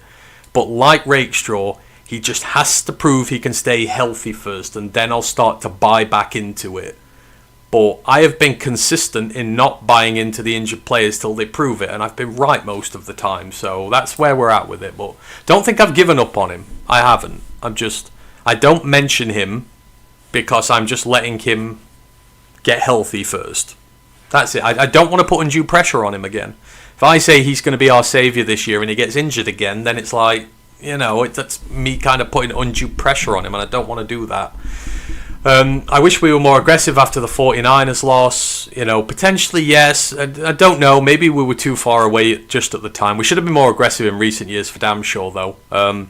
But I think we were smart maybe not to after the 49ers game, because I think it just showed we were still a little bit away at the time, and it was maybe not one-off season of aggression fix. But we will never know. Luke goes, Pitch Perfect is fire, both of them. Oh, we love Pitch Perfect. We do. Is Broderick Martin even in the NFL now? He was at the Steelers last year. I think he spent a little bit of time with someone else, maybe the Bengals. I think he's on a 90-man squad somewhere at the minute. He did hang around last year, but he was with the he was out there. Ant was in the movie Pitch Black when he worked at that goth bar and club. I thought you were about to say the whole Vin Diesel bald thing there. I was like, let's say we'll have no bald jokes at my expense, Grandizer. You're too kind, brother. You and the rest of the brothers rock. I miss Steve. Yeah, I'll just never get over the Steve thing. Ever. It still makes me sad now. It's crazy, but yeah, no, miss you, bud. So again, hopefully you are live soon. At Luke, what do you think of this year's? Oh, I'll let Luke answer that. Everyone's asking Luke questions now. Luke has hijacked my stream, but you're more than welcome to, Luke. Luke is as knowledgeable as anybody on here, so go for it. I do not mind that. Detroit Lions on the prowl. Yep. Rakestraw needs to stay healthy. If we get anything from him, it's a bonus at this point. Yeah, and that's kind of my point with these guys. If you've got a depth chart where Levi and Rakestraw are like at the bottom of your depth chart, and then they stay healthy and they get good, can you imagine how good your roster's going to be? Like, if you've got established guys over them, and then you've got these guys fulfilling the potential of what they were meant to be, that's where your depth gets really good. If you've got them as like DT2 or 3 and they get injured, then you're bringing up guys from below who are not as good as them. Whereas if you're starting them from the bottom and working their way up, it's like, if someone gets hurt at defensive tackle or cornerback and you're bringing those two up into the roster and they're healthy and they're playing well, that's the depth that wins you Super Bowls. So, that's where I'm at with it. It's, you need to, the Lions have suffered from giving injured players important positions on the roster. Like, perennially injured players, important positions on the roster. Like the whole thing with Mosley was meant to be the saviour at corner. Just one of the many things we've done wrong there, and we kept doing it and kept expecting him to be a starter, and then he kept getting hurt, and it kept affecting the team because we were then out of a starter and we had to try and find some other guy who wasn't as good, which is just, it's affected the team. So I'm just trying to base it on expectations. But if they're at the bottom working their way up, that's better than being at the top and then getting hurt and leaving us with a hole, if you get what I mean. So, that's all I want with them. Like, put them to the bottom, build your roster up above them, and then bring that competition up through the bottom. I got a hot take. Moore won't be an upgrade to pass rush MO. With Moore, all I'll say is he's got a better pass rush win rate than anyone else on that defensive line other than Hutch. And he's coming off his best year in college, so he's on sort of an ascendance with his pass rush right now. I agree. I think it might take time for him in the NFL to get going properly, especially with the sack numbers. But when you watch him, there's a lot of negative plays in his game. And if it's against the run game as well, that's tremendous. I've been crying out for players who are better at one-on-ones on the defensive line, because for too long, like, we were 30th in tackles for loss last year because guys just can't win. There's no natural guys who can win off the line of scrimmage a one-on-one battle and get into the backfield and create those plays. Derek Moore has a great pass rush win rate and a great win rate off the line of scrimmage. That's what I asked for. That's hopefully what we'll get with him. We'll see that ability to get off the line quick and to overwhelm his man quickly, and hopefully then he can do it. So if he does, I would expect an increase in the pass rush, but again, there are some raw aspects to the game. I don't expect to see the best of him year one either, but I think in the long run he will prove to be much better. I would start him over DJ Wonnum and Peyton Turner. I know that damn much.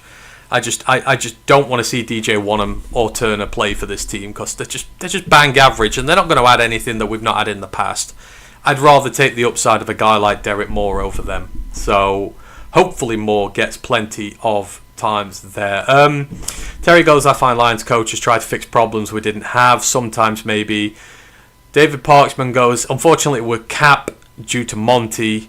I get the cap things there, but for me you could have made it work. I mean, maybe it was a cap stitch, but for me I don't think that contract was bad enough that it needed to be a cap casualty. I think you could have made room. I do, genuinely, out of my heart of hearts. But obviously they've not really done any restructures this year. They made a clear plan not to restructure, which I do applaud. Because we thought they might restructure Amon-Ra and Penne's contracts as well. They've not done that. That's better for our future cap, which is fine, but I think you still could have found a way to do it. Hell, you could have given Monty another year on his contract, extended the deal and spread the cap hit and lowered his cap hit. There were ways to what they were doing it.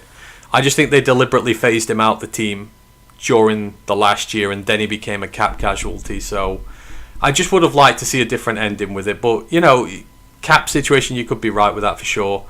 Monty spiced it up and kept the other teams guessing. He did indeed, and he was a better pass protector, so we've got to fix that this year. Because again, you can't ask Gibbs to carry the ball 30-35 times a game and then ask him to be a pass protector as well.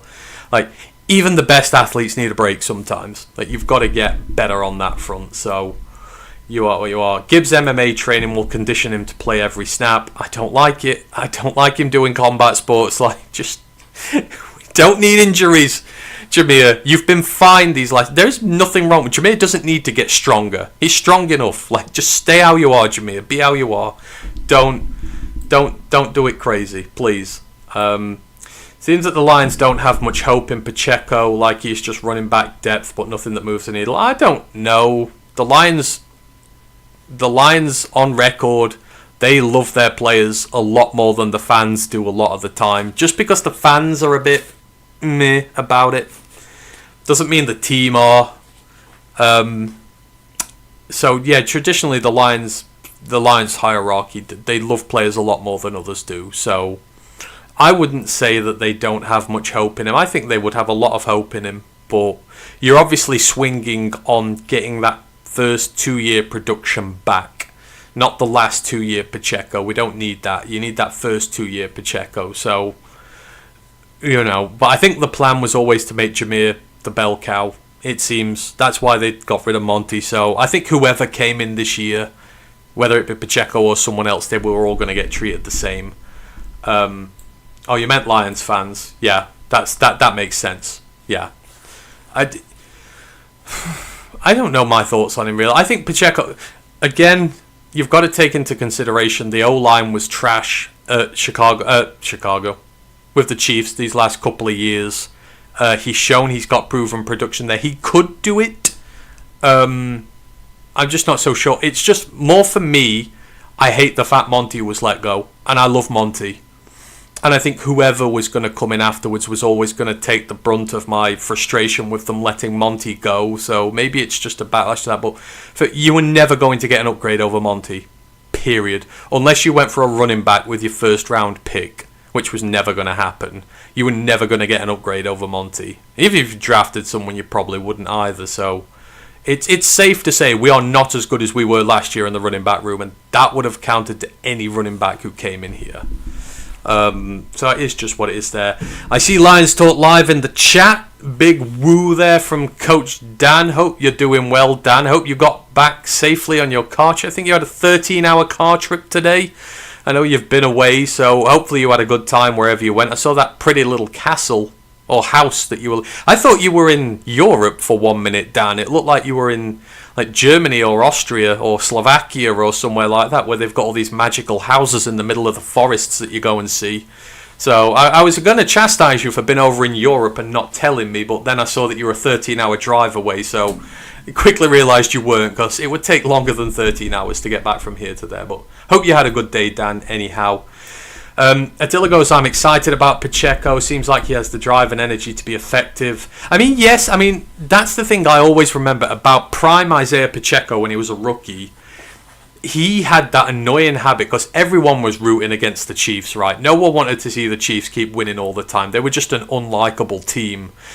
And it seemed every time they were in trouble, like Pacheco would get the ball, he'd get like hit behind the line of scrimmage or just after the line of scrimmage, and he would just find 3, 4, 5 yards every single time just to move the chains for the Chiefs. And just every time it seemed they were in a bit of a bind, he'd just pop out a run which would just relieve that pressure, and you're like, oh, for God's sake, the Chiefs are going to win again. And that's kind of the aura that Pacheco had. Like, he's so good after contact. He's just like a bowling ball, like a majestic bowling ball that can take that hard contact but carry on rolling towards the pins, as it were. And, you know, if you get that Isaiah Pacheco, I can 100% see the vision there. Like, you would love that on your football team. And if we get that here in Detroit, man, it will be special. It's just has that as the injuries done him, because the productivity's gone down, and like he got replaced on the roster very quickly by a broken down Kareem Hunt. And it's just like, is there something more to it? Are the injuries kind of holding him back? You're just not sure. But like Isaiah Pacheco at his peak was phenomenal, and if you get that guy back again, then it's a home run for us. So low key, you could be excited about him, but we just got to see who we get first. Obviously, if he has a full off-season program and has no knocks in that will help a lot. And if we get a fully healthy Pacheco, that would be a good start there.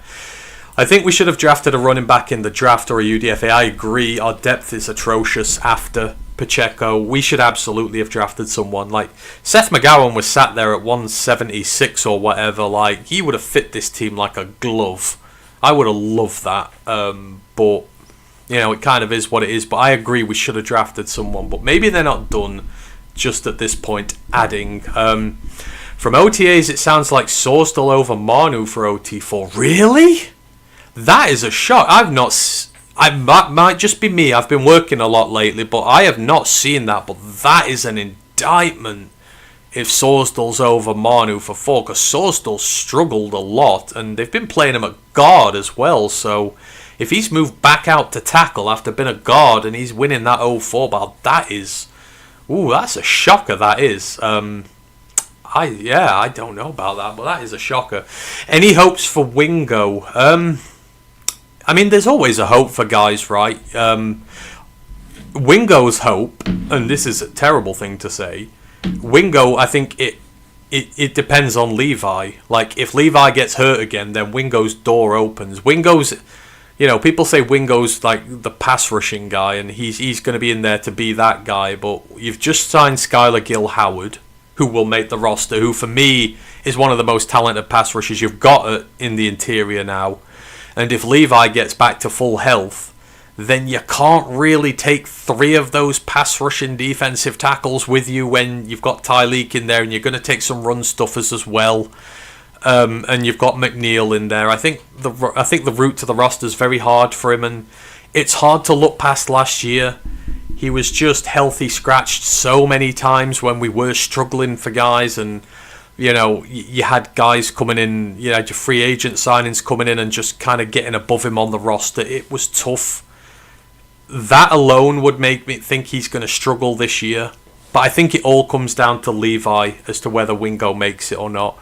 Whether Wingo sneaks it through to the practice squad, he might do, because his lack of productivity in the league might not appeal to a lot of other teams right away.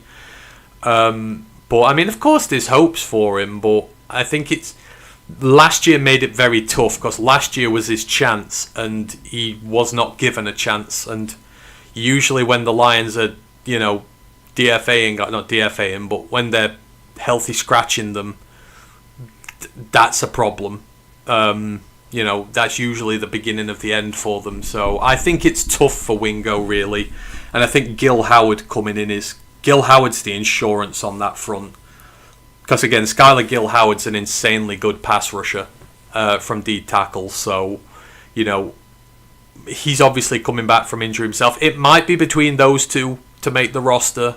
I think it'll be a fight there. So he's got to have a damn good camp, and he's got to have a good preseason.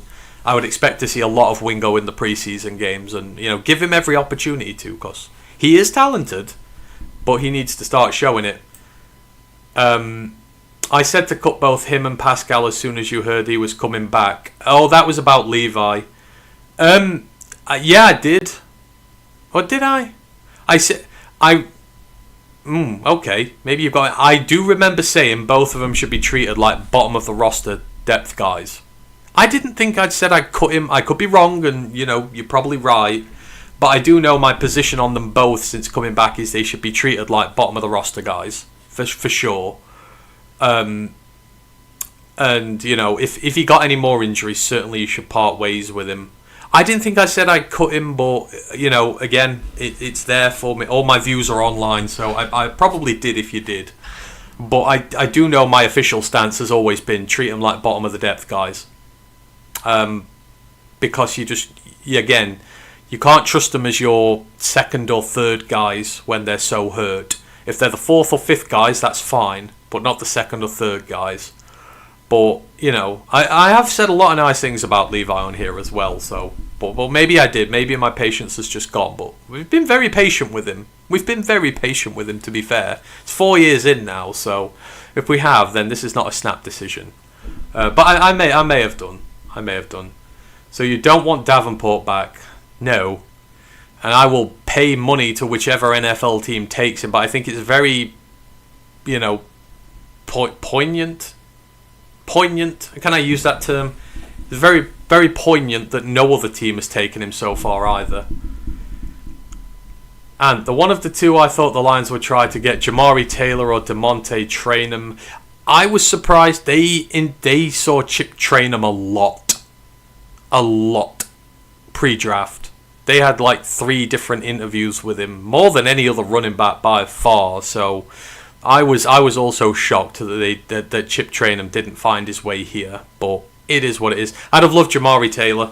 We love our HBCU guys, and Jamari Taylor was a big HBCU guy, was fantastic for NC Central, and I watched him wreck NC State last year as well. Like, the dude is different. Like, I would have loved Jamari Taylor here, man. This was such a good year for running backs on day 3. I think we just missed the opportunity for it for sure. We love when Luke G is the guest. Fans either get really hyped up because of his message or get really upset. Hey, Luke elicits responses. That is his thing. You love him or you loathe him. But I have and always will love Luke to death. Training camp starts at the end of July. Yes, it does. What is it? Rookies 25th, veterans 28th, something like that. And then I think the camp starts on the... I think someone said the 30th, but I believe it's either the 31st or the 31st of July or the 1st of August. I think I'm leaning towards the 1st of August. But yeah, it's rookies 25th, vets 28th. And then just after. So we've got we got about 3.5 weeks to go. And then we'll get into training camp. So we're not too far off now. We're coming out of the wilderness. Jonathan Anton says, good evening, hope you're well. Jonathan Anton, appreciate you been in the chat. Appreciate all of you in. There's a few of you in here at the minute, so appreciate you all giving up your Sunday evenings to come chat with me. We're already 1 hour and 40 in. I'm shocked by how quick these things go. I love doing these Q&As, and they always feel like they're about half an hour, and I wish I could do them longer, but like we went nearly 3 hours last week, and I could have kept going. So I appreciate all of you who come and spend a bit of your Sunday evening with me. It means a lot that you all come and spend your time here. So, when you could be doing something else or listening to a Better Lions podcast, who knows? But there we go. Thanks, Grandizer, for sending out all the info, as always. Terry goes, our O-line needs to gel early this season. It does. Yeah, it does. Because if you get through those first 4 weeks and they're doing well, then you've got that nice, juicy run of home fixtures after the bye, and you can really bite into that, and you could get a hell of a good record going. I say if you go through those first 5 weeks, if at worst you are a 3-2 team, then you're going to be doing, like, preferably 4-1. You're going to lose one of the away trips to Buffalo or the Panthers, I think. Every other game you're going to win. But if you could be 4-1 by that bye, then you're going to launch to the moon afterwards. And if that O-line's performing well, you've just got such a rich, juicy line of teams to destroy at home. I mean, it's very tempting. So, of course, we need them to gel early. If they don't, there could be issues. You don't want to be... If you're like 2 and 3 at the bye or something like that, then you're in trouble. But I don't think we will be. I think we'll do well. But yes, they do need to gel early, for sure. Attila goes, Dan better be ready at 7 a.m. tomorrow. Absolutely. I'll be ready at 7 a.m. tomorrow, the way this England game's going. Still be up at this point. What, you all don't love Varkey at running back? You know my views on this, Luke. You don't judge me into this. Thinking Varkey was the next Theo Riddick. It's year 3.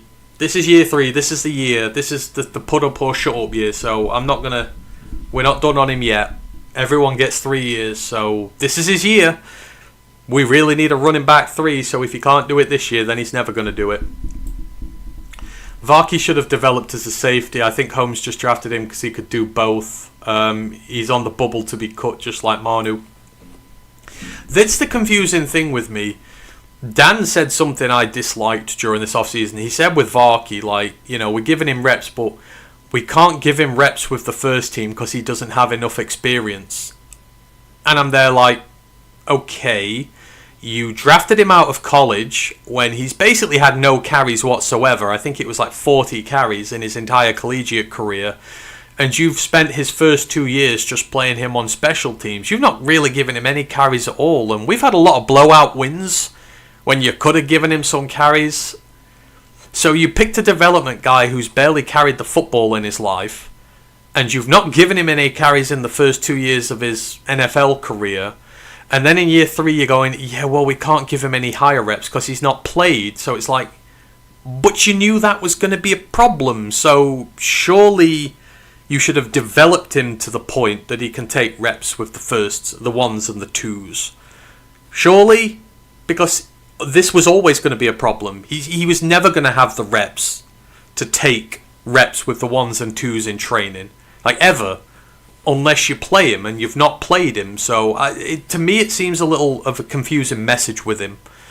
You know, again, I'm not putting this on Varkey. Varkey, you know, he didn't ask to be drafted here. Like, he got drafted here, and they drafted him with a purpose. And, you know, I know he's excelled on special teams, and people love to put that in there. But you could name you 80 guys from that draft on day 3 who've excelled on special teams. That's what day 3 players are for, to excel on special teams. Eventually, they need to break through, and we gave up multiple picks for him. So I'm confused as to why, really, that you would say that, because you knew that was coming. So, but hopefully he does get it this year, and you've got to give the man some opportunities. At least give him a full game in the preseason. Then, if you're not going to use Gibbs, you're probably not going to use Pacheco that much. Just let Varkey have a full game of preseason running the football and see what he can do. And see if he can build into your team, because I just do not buy this argument that he's inexperienced to take higher reps in practice, because you knew that. So there's something odd about it. The coaches need to use Wingo to his strengths. They do. I don't know. It was weird that LSU DT class was terrible. Like, there were 3 of them, and I didn't rate any of them. But Wingo has always struck me as more of a pass rusher than a run defender. So, yeah, again, he's another who needs to get a lot of reps in preseason to see what you've got with him and to see if he's developing. Varkey was overrated by the fans. I think they were excited at the prospect of a two-way player. Like, two-way players are always exciting prospects, and people get excited by that. And this is why I don't do the hype thing. Like, with Varkey, I never hyped him for the beginnings. It's like, okay, let them develop as rookies. Don't put these unfair expectations on them. And because people put so much expectation on Varkey, the beat writers, fans, when he came here, they were like, oh yeah, he's going to be this new secret weapon, and he's going to do all this and that. Now those people have put a level of expectation on him where he's getting criticised, and people are like, oh, well, where's this player we were promised? This isn't good enough. He's a bust. And it's like, that's just not fair on the player. You know, that's why I don't like to, you know, grease up some of these guys like, oh, they're going to be megastars, and then kind of back off on them. You know, so it is a shame, like, you know, he should just be allowed to develop in peace, but this is the year he's really got to bring it. He's really got to bring it. He's one of the best special teams players in the league. He hasn't got any snaps at running back, especially with nagging injuries. Yeah, there've been a few injury concerns, but you know, you drafted him with multiple picks on the third day, so you would want him to be a first teamer as well. So, you know, we kind of got to see with it. Maybe we'll see him more this year, especially if Pacheco's not healthy all season, which is, I think odds are he's not going to play all 17 games, is he? So Varkey should have his opportunities this year. They would have had to cut Levi because the league said he was owed another year. Yes, Levi's contract did get extended to this year. They got the dispensation to use it. So would they have kept him otherwise? You don't know, but they did get the special dispensation here. So that is a good point, Lisa. They did sort of roll over his contract. So his contract this year is what he was meant to have last year. So, yeah, it's whether they would have kept him, but I still think they should have kept him. But it's just, yeah, again, his position on the roster that was that. Right, I have caught up with the chat. Again, I appreciate all of you who've joined this evening. This has been a good one as always. I'll keep going for a little bit. We normally go at least 2 hours. We're still 15 minutes away from that. So keep putting your questions and your chatter in. You know, I will read out everything that I can.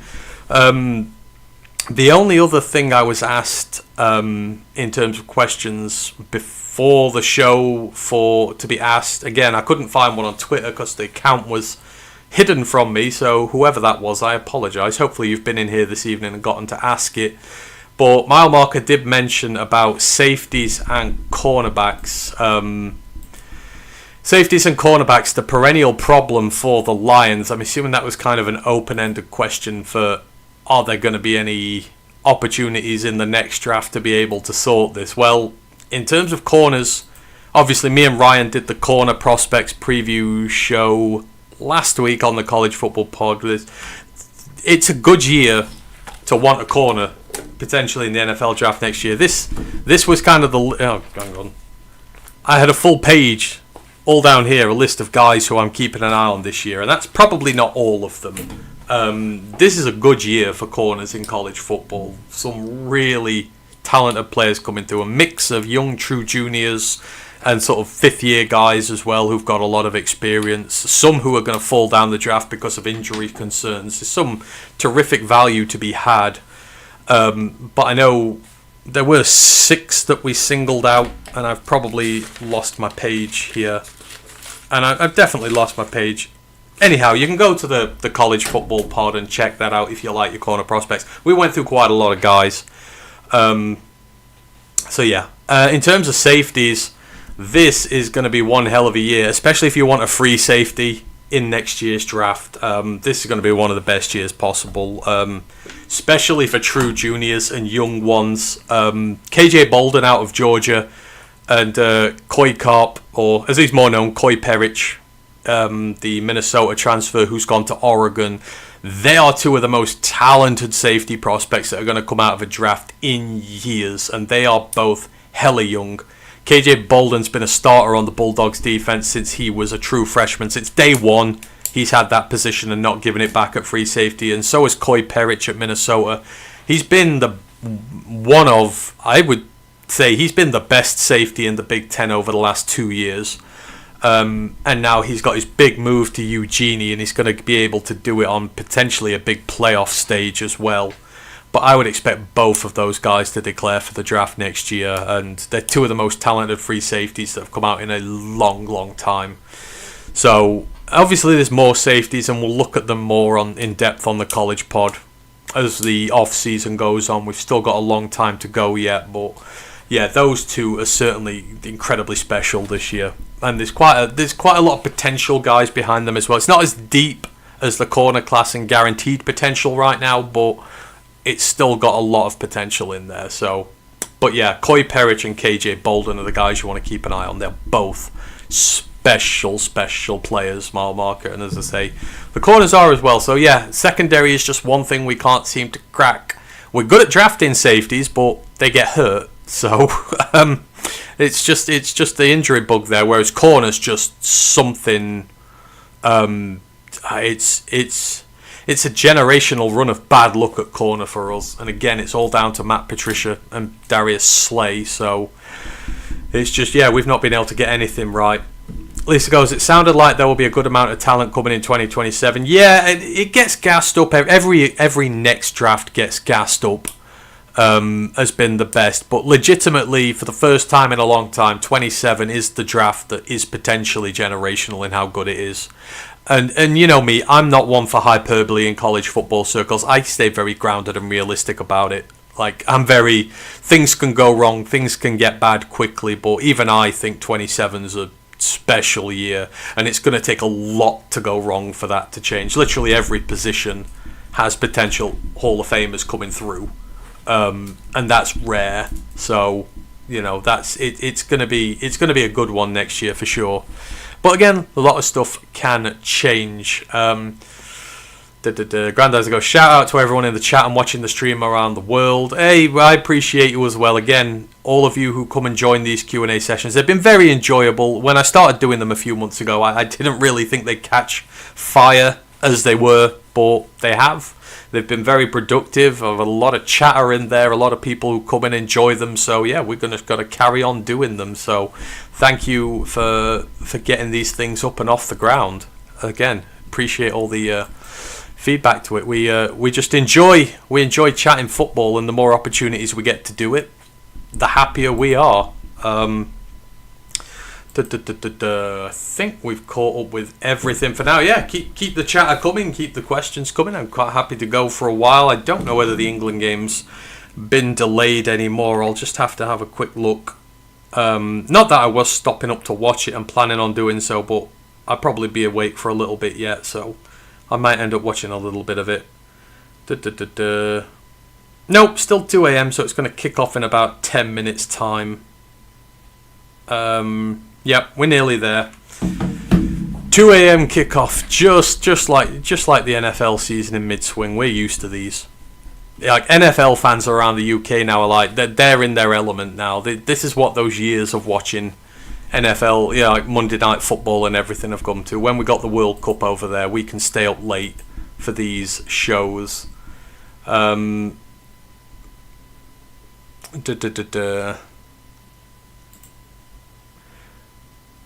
Yeah, this is we're made for this. Like I say, I stay up on a Tuesday night watching Akron versus Ball State till 5 in the morning. That is dedication right there. So if I can do that, I sure as hell can do it for a football game as well.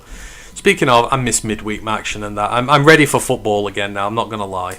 College football 5 days a week, NFL 3 days a week. You know, it's nothing better. I'm looking forward to doing I'm going to do many more college football streams this year as well. We're going to do a lot more play-by-plays for some of the games because I thought they were very enjoyable last year.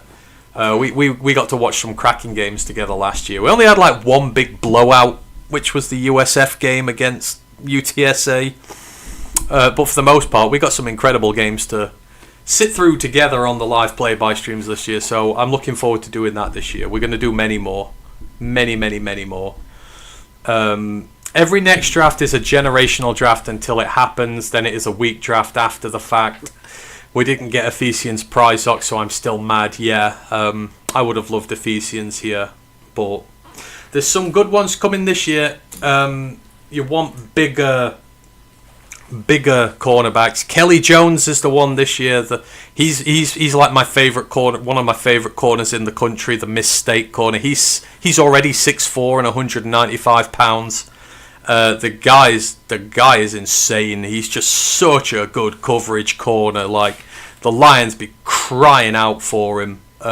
He's a man coverage specialist, and his recovery abilities are absolutely fantastic. Like, he's already my early Ephesians price this year, except he's going to be a first round pick, not a day 3 pick, providing all goes well for him. But that Bulldogs team, it's low-key getting decent.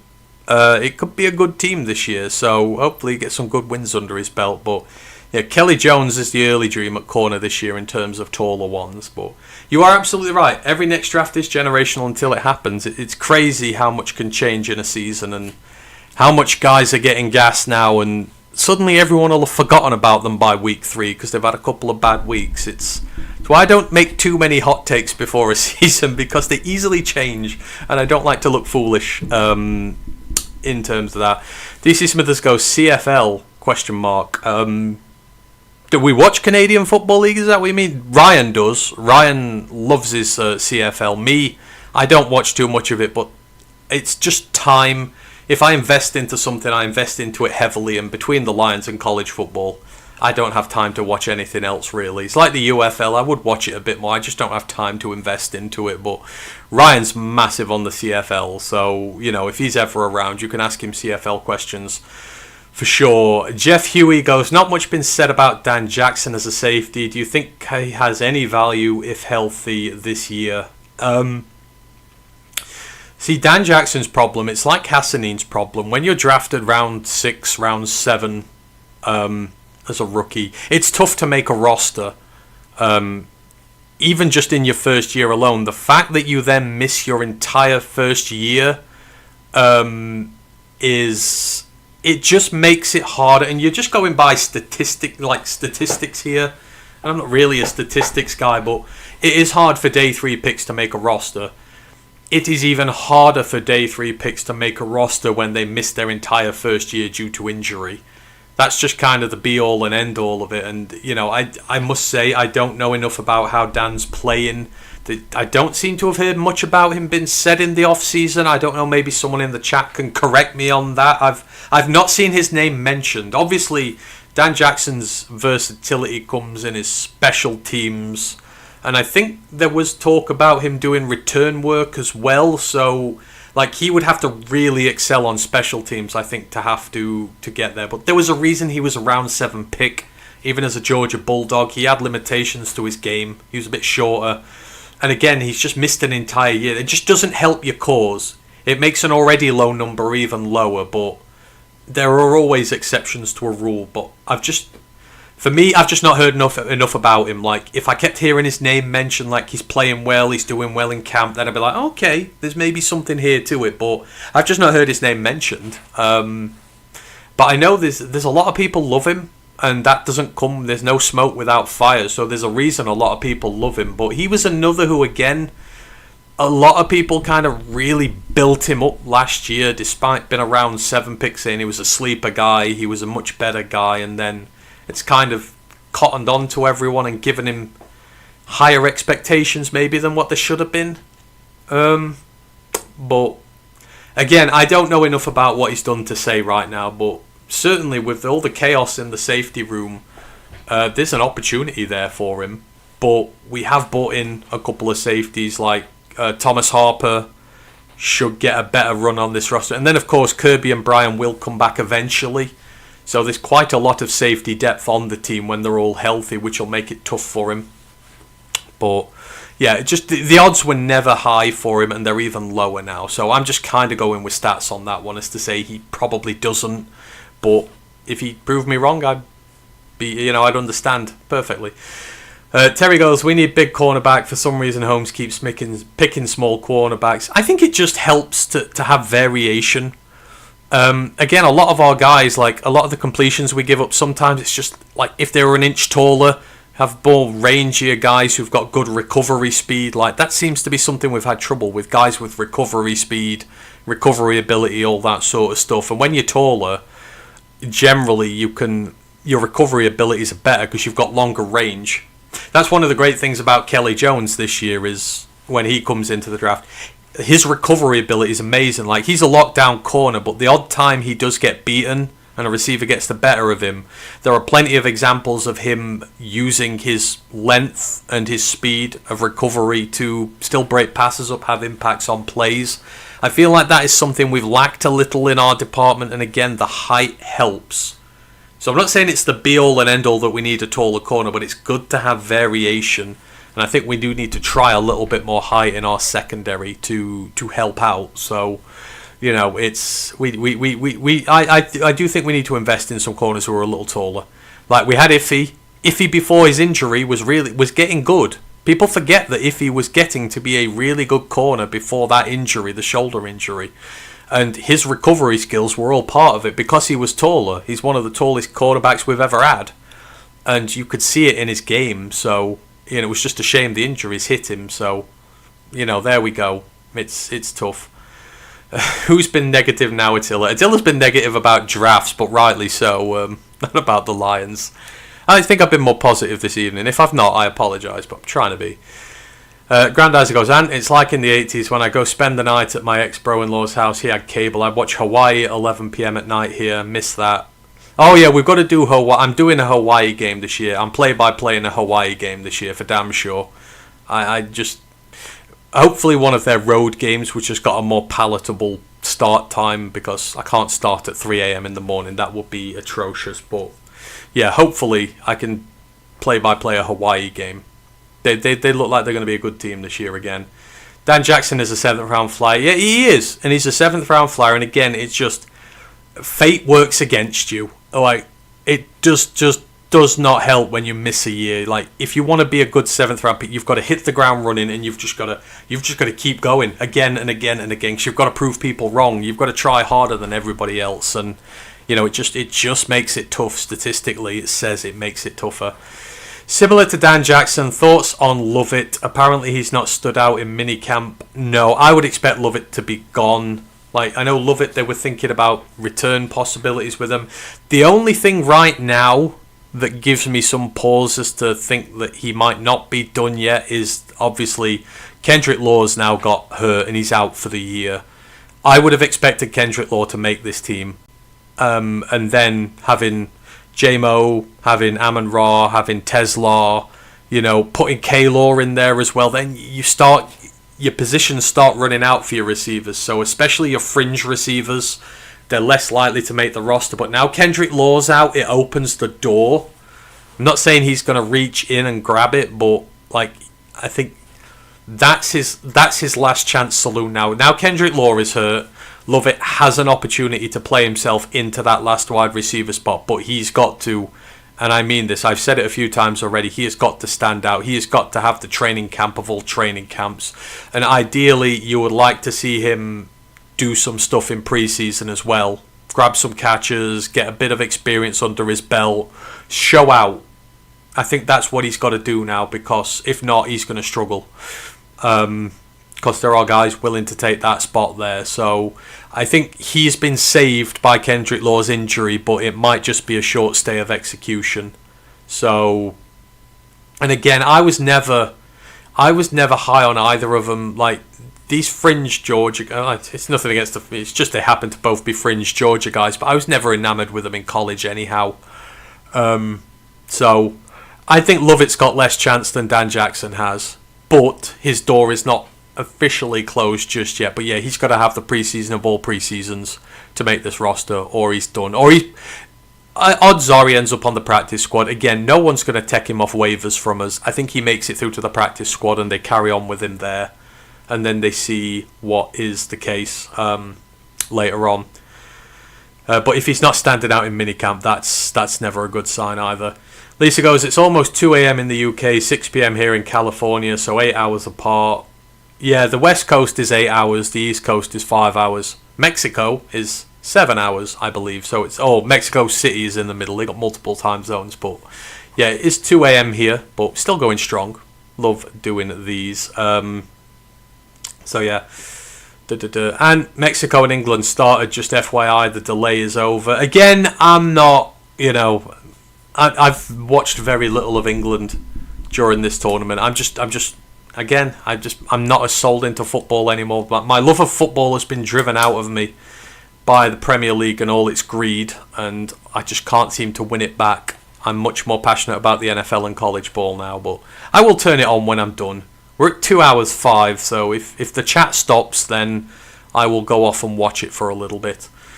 I have not forgotten Iffy at all, Ant, but he couldn't stay healthy. Availability is the best ability. Oh yeah, I'm not saying getting rid of him was the wrong thing. I'm just saying that Iffy showed that having bigger corners was an advantage to us as well. It's just the injuries banjaxed him. He's available again now. Like, I really would invite Iffy to camp. I would really give Iffy an invite to camp and see what he can do and give himself a chance to force his way onto the roster. Especially if he's going to provide safety depth for you. He knows the scheme. He knows the team. I don't think there's any harm in getting him back just for a look. All you have to do is get him in for a look. Don't have to give him a contract or money or anything. Just give him a look and see what is what. Any thoughts on the UFL receivers? I don't know enough about either of them, so I can't really answer that one for you. I don't remember I don't remember either of them from college either. So, unfortunately, that would not be my bag. I'll have to ask Ryan, because Ryan knows a little bit more than me. But yeah, sadly, that is one question I cannot answer. You have flummoxed me there, but I would never lie. If I don't know the answer to a question, I'm not going to say anything for the sake of it. If I don't know, I generally don't know. So, apologies about that. But yeah, I don't know enough about either of them. I think one of them was from Michigan years ago. He broke both ankles. That's not good. Or he broke the same area on each leg. There was something like that. I remember that about him. But he was really banjaxed by injuries. So I would just be careful with that. But obviously played in the UFL, done well, good for them. It's a good opportunity. Again, opportunity not. Kendrick Law's not there. There's a spot available. Hopefully they push hard. But yeah, I don't know enough about them really to say much else. My Georgia boys have to show out to make the 53. They do indeed. They do indeed. I'm so there for the Hawaii live stream. We'll do it. My promise to you now is we will have at least one Rainbow Warriors play-by-play this year. I will make sure I do that. I'll try and do one for every conference as well, but it all depends on the fixtures week by week. We sort of make my decision based on when I'm available, when the slates are. To be honest, if I'm working nights this year, I'll be able to do some more of the 5 p.m. slates as well, so that'll be fun. But yeah, we like the play-by-plays there. An invite to camp, but no contract until he shows them something. Yeah, agree. I think that's full. I think you have to pay him a certain amount to come to camp and that. But outside of that, yeah, I agree. Just see what he has. And again, if he's healthy and he shows out for you, then there's potential big upside there. Because he'll not command much money for a contract. You give him a prove-it deal and tell him to go out there and prove it. So we're there with that one. I agree with you fully. How long do you think it will take for the new OL to gel? I think I mentioned this already. By the bye, I would hope they would be ready by the bye. You've got 5 games before the bye. For me, that is more than enough time to be settled in and to understand one another. And you're going to have a trial by fire. Obviously, you've got a nice game at home against the Saints to start with, but then weeks 2 and 4 you've got to go to Buffalo and Carolina, so there's big emphasis on the run game in those two. They're 2 tough teams. You don't want to give their offense much time on the field, so you want your OL to be gelled and have a good run game available to you to silence the home crowd and to win the time of possession battle. So you're going to have some strong battles to start with. It's trial by fire. Then obviously you've got Arizona in there. You've got a couple of easier teams to kind of bed in against as well in between the tough road games. But the bye for me, because then when you reach the bye after week 5, you go away. You've got an extra week to get back into training, to work on any flaws that the tape shows, any outstanding issues you've got, and when you're back from that bye, you should have fixed most of your fundamental issues, and you should have enough there that you are beginning to understand one another and play together. So for me, the new OL should be gelled by the time the bye's done and you play who's the first game after the bye? Is it the Giants? No, it's not the Giants. But yeah, that first home game after the bye, no excuses from that point on. I think you should be ready to go and fighting fit. So, yeah, that's where the bye. That's where I'm at. If Holmes and Campbell don't want Iffy back, maybe they don't. You never, it's. I just don't think there's anything wrong with it. It's for me, Iffy. Also, I think Holmes and Campbell don't want him back. I think he burned a bridge with us. Maybe. But at the point, I think coming into camp, I think it's rare to find players who are accustomed to your scheme, have played for you before, and still do have some upside to I still think he's got some upside to his game. He just needs to stay healthy. So, I just don't think you lose anything by bringing him in. I just don't think there's anything to lose. So, it's a win-win. Either he comes in, he doesn't do much, you let him go, it doesn't cost you any money, or he comes in, he plays well, he fights out for one of the depth spots, and all of a sudden you've got a guy, he's not going to take any time to acclimatise here, he knows how the team plays, he knows the team. He should settle in quicker than most new recruits will at that stage. So I don't see a lose situation to bringing him in at all. DC Smith says, sign Rasul Douglas. If we were going to sign a corner from the free agent market, he is the one I would get. He has a familiarity with the NFC North. Obviously, he's played with the Packers quite a bit. He's got a lot of experience under his belt. And, back in his peak, he was a decent player. Again, I don't think he's suddenly become a terrible player overnight. Maybe not what he once was, but I think that familiarity with the NFC North is big. Because he's played against a lot of the players here, the teams here. He understands the division very well. And he gives you cover at position where you need it. So Rasul Douglas is the one that I would be looking at from the free agent market. There's him or the former Indiana one. The Indianapolis one. I can never remember his name. The two of them overall. But Rasul Douglas would be my favourite to bring in free agents-wise. But I would still prefer the trade for someone. But probably not going to happen. Sometimes Holmes and Campbell can be too stubborn. Yeah, people are human. People have character traits, flaws and that. Sometimes they can be a bit too stubborn, but they at least get results. Matt Patricia was stubborn and didn't get results. He refused to fix bad things. Dan and Brad do a lot more good things than bad things. So I can understand, I can empathise with stubbornness when it gets results. But with Patricia's it was just, it's my way or the highway, and he couldn't win a game to save his life, and it was terrible. It was terrible. You've got to be able to willing to adapt a little bit. But I do think, I certainly, when it comes to not using specialist players or trying to change specialist players into all-round guys when it's just clearly not going to work, when sticking with some of the injured guys who have not been reliable and still given them positions on the roster, they shouldn't really inhibit that. That is a stubbornness they need to let go. And I do think there is a little stubbornness in the draft. Brad loves to draft from his big schools.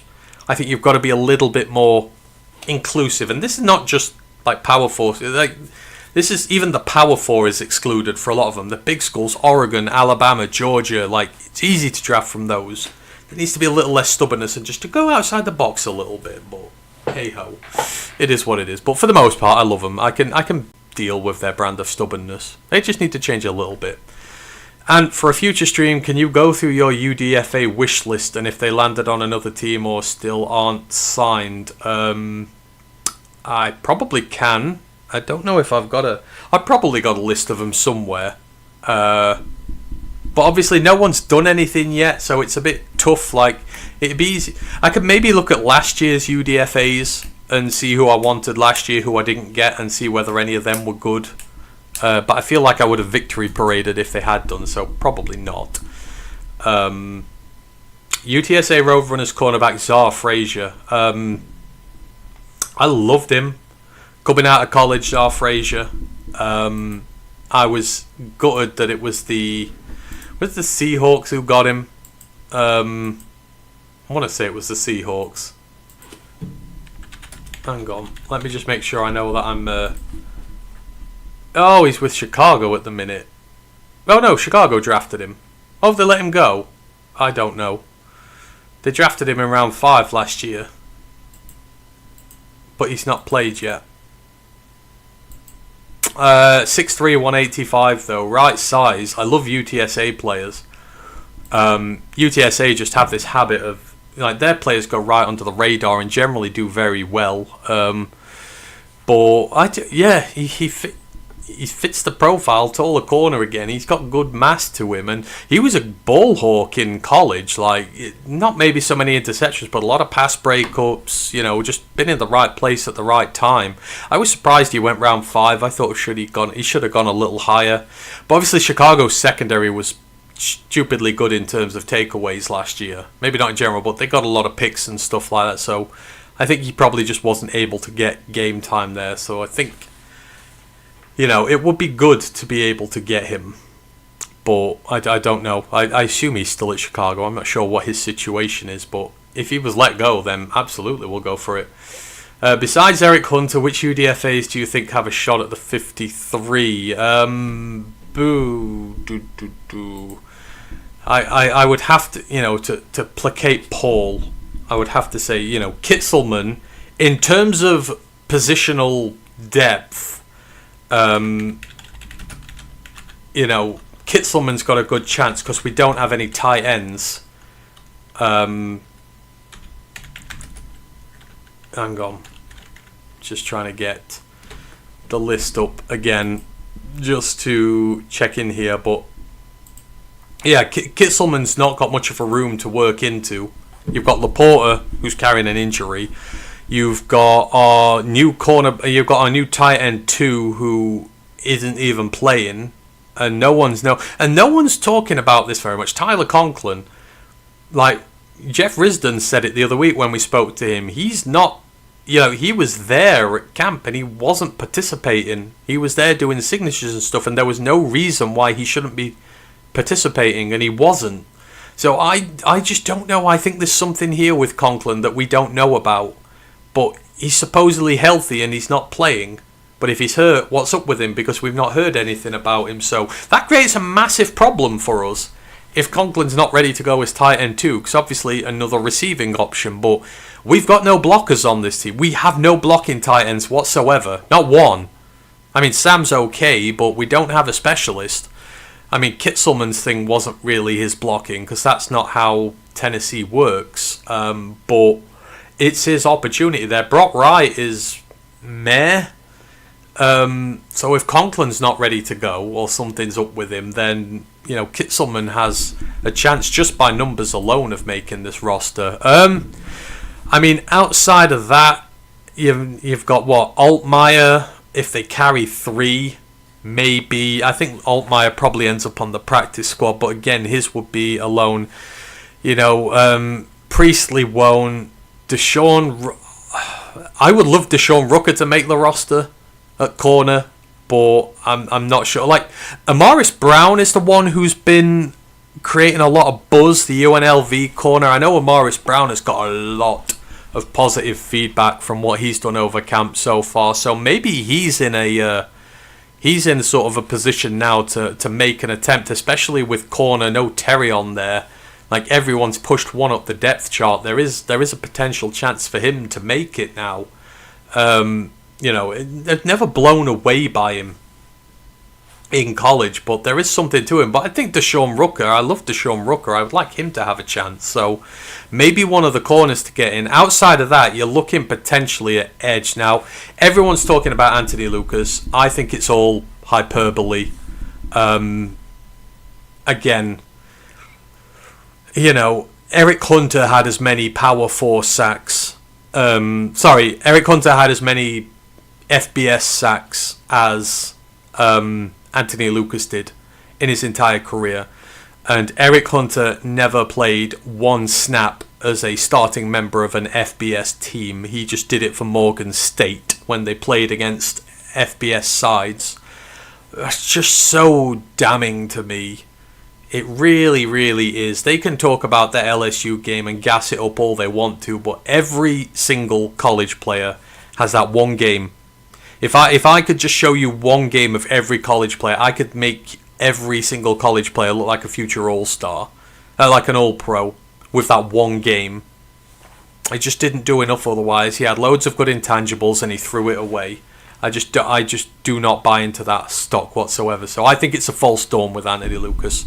I would much rather take Eric O'Neill. Eric O'Neill has more sacks at FCS, Group of 6, and Power 4 level than Anthony Lucas does in his entire career. He's played at all 3 levels. He's got more sacks at every single level.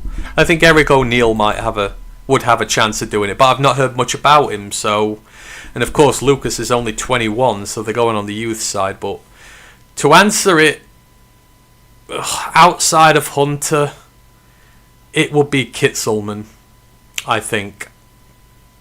I don't buy the stuff around Kiana Reiner as well. he's just a case of we don't have a nose tackle, so people are assuming we're going to take him because he's a nose tackle, but I don't think it works quite that way. Again, he's 24. His collegiate career has been very hit and miss in terms of the productivity and the consistency of his play. Again, probably been hypocritical there by saying there's no one on the roster who does what he does, but I just don't think he's that good. I don't think he's good enough to warrant a place on this team, especially like you're going to drop Wingo for him. Ooh, I don't think you would. So Kitzelman would be the one I would say. I just don't think Keane Aina's got it to him. But we'll see with it. I would like to think the corners would have a chance though. As I say, one of Amaris Brown might be the dark horse right now. Like he's the one to watch out for because just mentioned again and again and again and again. What do you feel are the biggest weaknesses of this team and how would you address them? Ooh, it's a good question, Jeff Huey. What are the biggest weaknesses of the team? In terms of positionally, the running back depth and the tight end depth concern me greatly.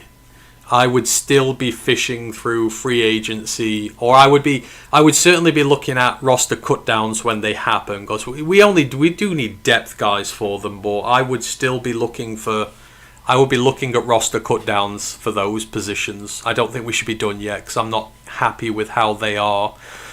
In terms of the team itself, I mean, I don't know how you fix it, but I don't think this team has many weaknesses per se.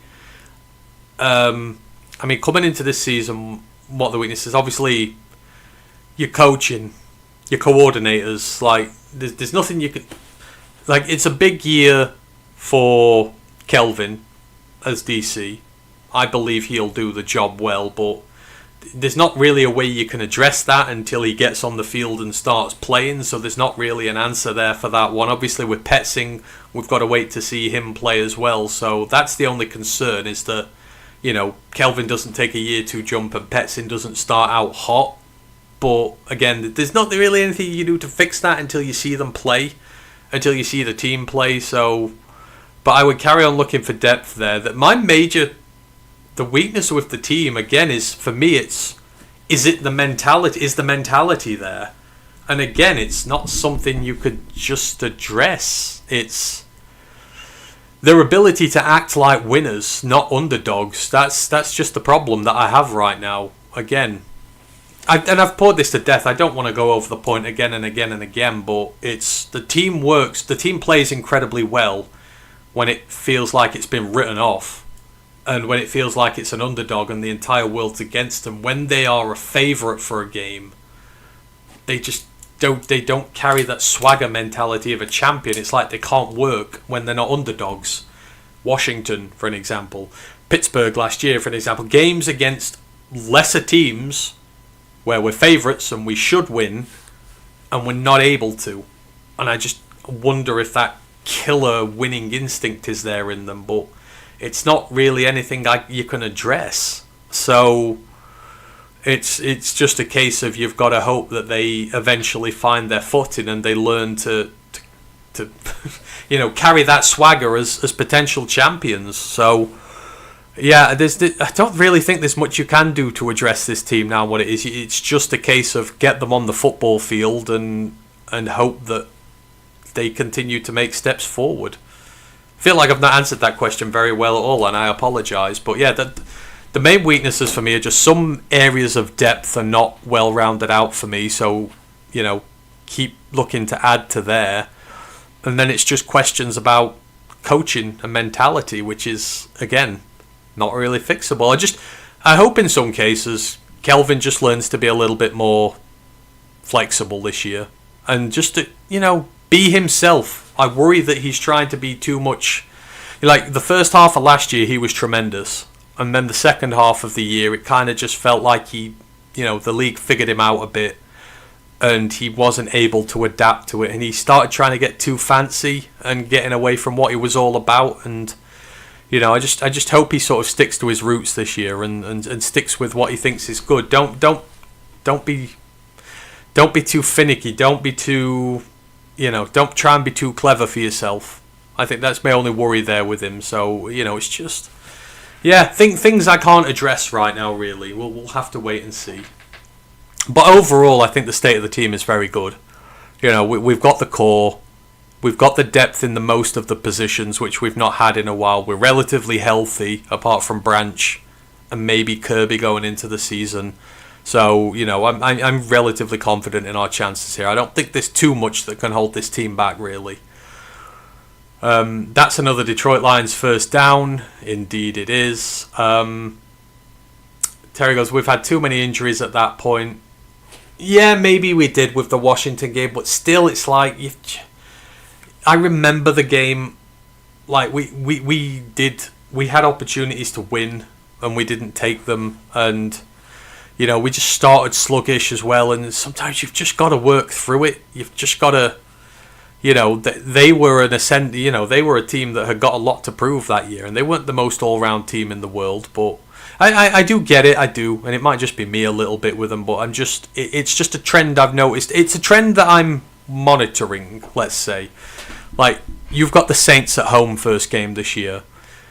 You are 100% a favourite for that game against the Saints. But what we know the Saints will be, they've got the scrappy young quarterback with them. They've changed the system, the head coach and all that. They're going to try and be a scrappy team this year. They've not a lot of expectation on them there. They've really got nothing to lose against us. So it's a free shot for them. So I want us to destroy them. I want us to grab them by the scruff of the neck and not let go for the entire game. I want us to assert our dominance over them completely and utterly. I don't want them to come out and start throwing punches, thinking they've nothing to lose and landing some and making us look vulnerable. Like, I just want us to finish teams off. Like, I really just want us to, go for the jugular. Act like champions, act like winners, do that sort of stuff. So you've got to set the tone at the start of this year. And maybe, the big, go back to Jeff Hughes' question. What are the biggest weaknesses of this team? Going on from last year, the starts of games. We were so weak at the start. Like, again, I mentioned it a little bit earlier. We were so slow. Like, the start of the season, the Packers game was just, we looked like we'd never played together as a team before. And it kind of set the tone for the year. And then there were so many games when we were so sluggish. Now that Kafka's here, Petson's here, they need to be more aggressive. Again, it all feeds into the mentality thing.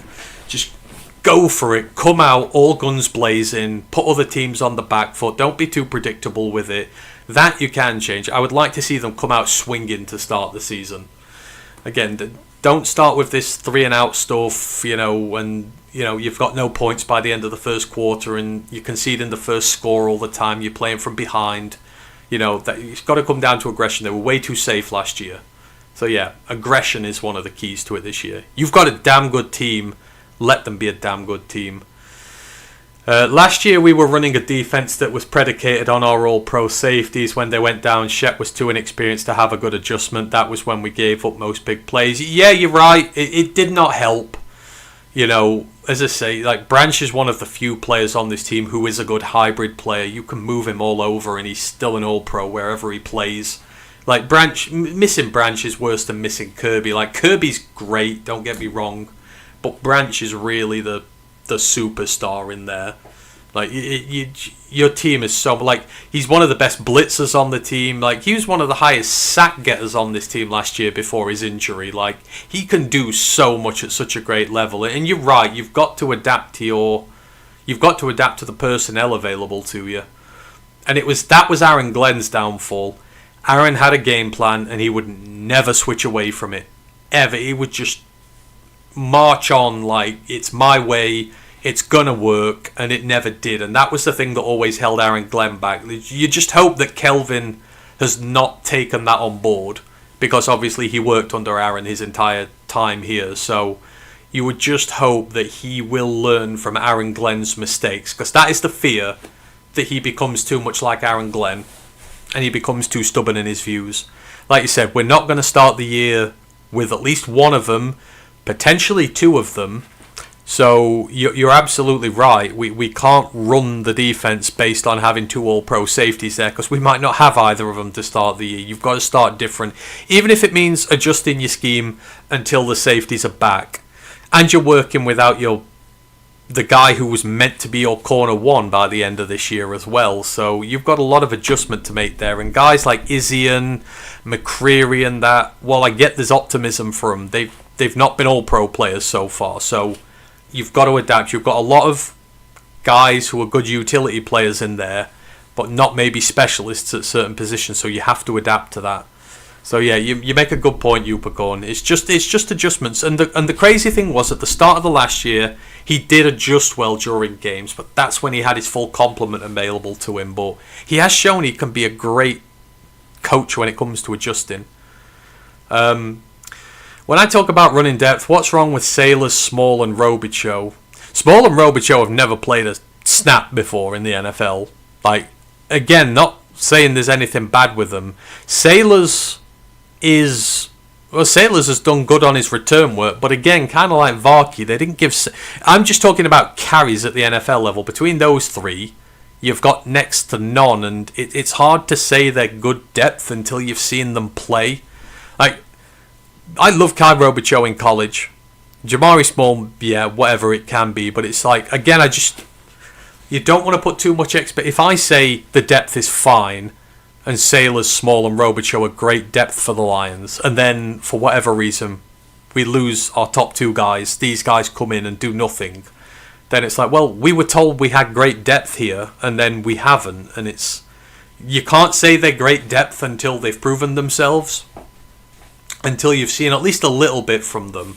Sailors has done great as a returner. As I say, he deserves an opportunity this year. Sailors should be in the argument for that running back 3 spot. Like, he's probably got more of a claim to it than Varkey does at this point. And you add Varkey into this mix of running back depth as well. It's Varkey, Sailors, Small and Robichaux. It's just the severe lack of carries at the NFL level to say that they're good depth. All we're working on is what they were in college and what they've done in training. And, I just can't base my depth on that. It's, others might, and if you think it's great depth, then, power to you. It's just, I can't say they're good depth until I've seen them take carries at this level, which basically none of them have. So, for me, I would just I would say experience, but Pacheco's experience, Gibbs' experience, but you just kind of want a running back 3 who has the chops to come up and take a big load if need be in the event that one of the top 2 gets injured. Maybe one of these 4 could, but we don't know for sure yet, so I can't for sure say it's good depth. So it is what it is there, but it's certainly they could, but obviously did Small and Robichaux, as both of them had injuries last year as well, which doesn't help. I could be wrong, but I'm pretty sure Robichaux got hurt, because I thought he might make the roster last year. I'm pretty sure injury banned Jack Stat. I could be wrong, but yeah, it's just a lack of NFL carries. That is my thing there with them. That's why I can't say it's good depth, but maybe they will be. Who knows? And do you think the team is overconfident in DC's message, overbuying it? They've got the confidence, but they've got to play to that level. They just can't will it to victory. No, I think the message is fine. It's up to the players now. It's just, Dan can do so much for this team. Dan inspires this team like no other coach. I love Dan. I think the message is perfect, and you've got to play tough and that, but I just think ultimately it's up to the players in those critical situations, in the big games that you need to win. The players just need to get you over the finishing line. I think Dan's done everything he can to put them there. It's up to them a little bit, but I don't think they're too overconfident in the message. We've won a lot of football games, and maybe without injuries we'd have won a lot more and done a lot more in the playoffs. There certainly is the playoffs, the injuries costing us playoff wins is a valid argument. It's not an excuse. But I don't think it's anything to do with Dan. And hopefully Dan this year can go back to being a full-time head coach again. Dan got distracted by the offensive coordinating stuff last year, I'm sure of it. He could maybe do a better job of his time management, but hopefully with him not being an offensive coordinator this year, that'll come with it. The improvement to our run game will be from scheme and O-line. Yeah, you're right. It's obviously O-line's big, the scheme's big with it. It's I'm not worried about the first two. It's just if there's injuries there. We've been fortunate with Jameer so far. Jameer has been pretty much an ever-present available to us. So we've never really had to experience, and even when if he has been hurt, we've had Montgomery there. We've lost our safety blanket. I think that's what I'm worried about now, is we've just lost that safety blanket of running back. It's such a volatile position that it's just so easy to, lose out on. Like, years ago during Patricia when, you lost Swift and you lost Kerryon, and then you're moving into sort of Bo Scarborough territory. And I love Bo Scarborough and bits like that, but you're moving really far down into the depth chart with not much proven stuff there, and it can just get messy really quickly. I'm just worried that our safety blanket's gone now, and it's one of those areas that could really hurt us. But it just is what it is. The run game, I think it'll be fine. Just again, I just we'll feel more safe with one more experienced body in there, and then let the rest of them fight it over. Because I think there's every reason you could carry small Robichaux sailors and that on your practice squad and bring them up as and when. I don't know. I just need more of a safety blanket there for me. Just my personal thing with it. So there we go. Yes, we have scored. Excellent for us. Feel unpatriotic not watching it, but it is what it is. But however, we have been going nearly 2 hours 40 here. These Q&As are getting very long. But again, you guys are asking me questions, so I appreciate it. So I will put out my last call now for questions. Last call for any final questions this evening. I'll go and watch the England game for a little bit. Again, appreciate all of you guys for being in the building, whether you agree with me, disagree with me. This is what this forum is for you all to get your opinions out there. And you'll probably get more right than I do. And who is the sponsor of our number 3? That's it. We need to get a sponsor, don't we? We need to get a sponsor for this show and just proper go all American on it and do, hour 1 of the podcast is sponsored by such and such. It's incentive for us to go longer. Who would I love to sponsor us? That may be a question for future episodes, but I don't know. I would love getting a sponsor would be fun. You've really made it big time on a podcast when you've got a sponsor. We'll have to come up with it. If you've got any suggestions, then by all means let people get in touch with us. We'll absolutely take a sponsor on.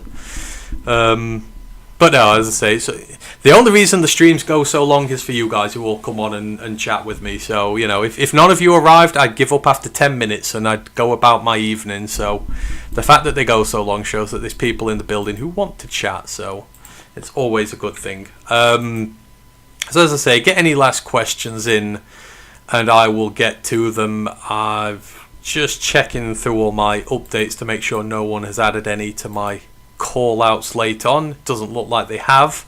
Hopefully I've answered everything that everyone's asked this evening in terms of pre-asked questions and then all the stuff on stream as well.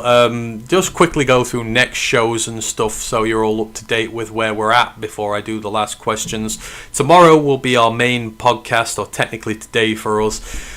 Matt is bringing back his annual summer quiz, so if you fancy yourself a little bit of a quiz nose who knows a lot about the Lions, etc., then please come and try your hand. Matt puts a lot of effort into doing his quizzes. I think he does Lions questions, NFL questions, a little bit of both, but we need you this year, because last year it was won by a Cleveland Browns fan, and Cleveland Browns fan winning a Detroit Lions quiz it's a bad look for us all. So we need to knock him off his perch this year, because I do believe he's going to be joining us again to do it. So if you know any Lions brainiacs out there, get them together, come do the quiz with us tomorrow. It will be a lot of good fun.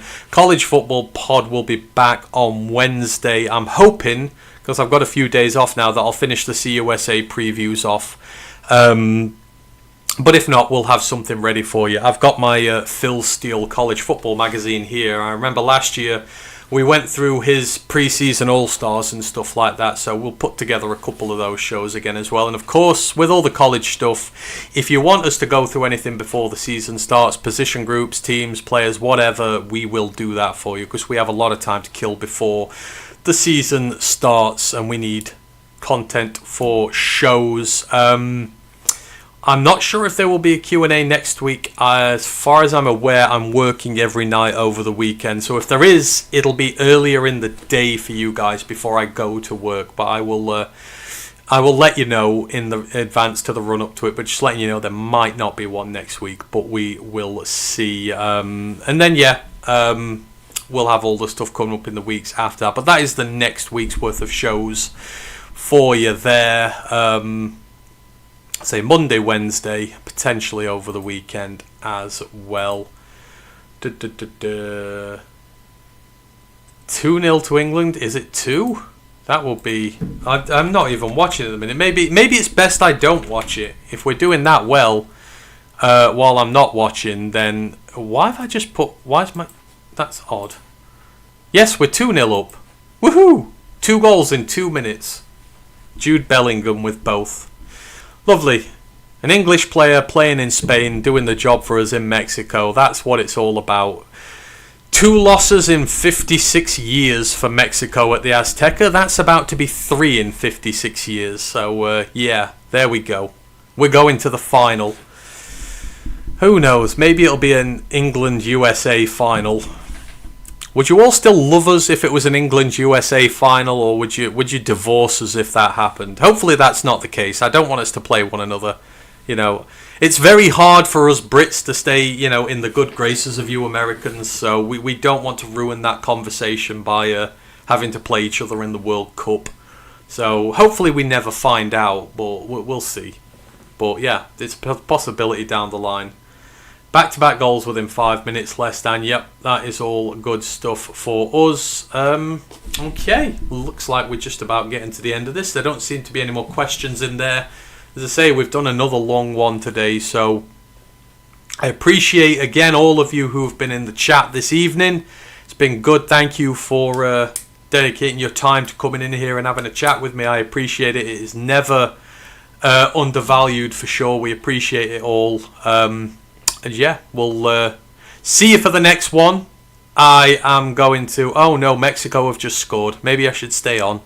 Dear. Thank you, Grandizer, for the update. So, but as I say, enjoy the rest of your weekend, everyone. If you're finishing off your July 4th celebrations still going, then please do enjoy those. Thank you all. This has been Roar of the Lions UK. I am the Ant-Man, the Brit with grit. This has been the Sunday night Q&A. Thank you all. You've been tremendous. I shall see you all again tomorrow on the main pod. Have a fantastic weekend, you all. One pride, worldwide, and you take care.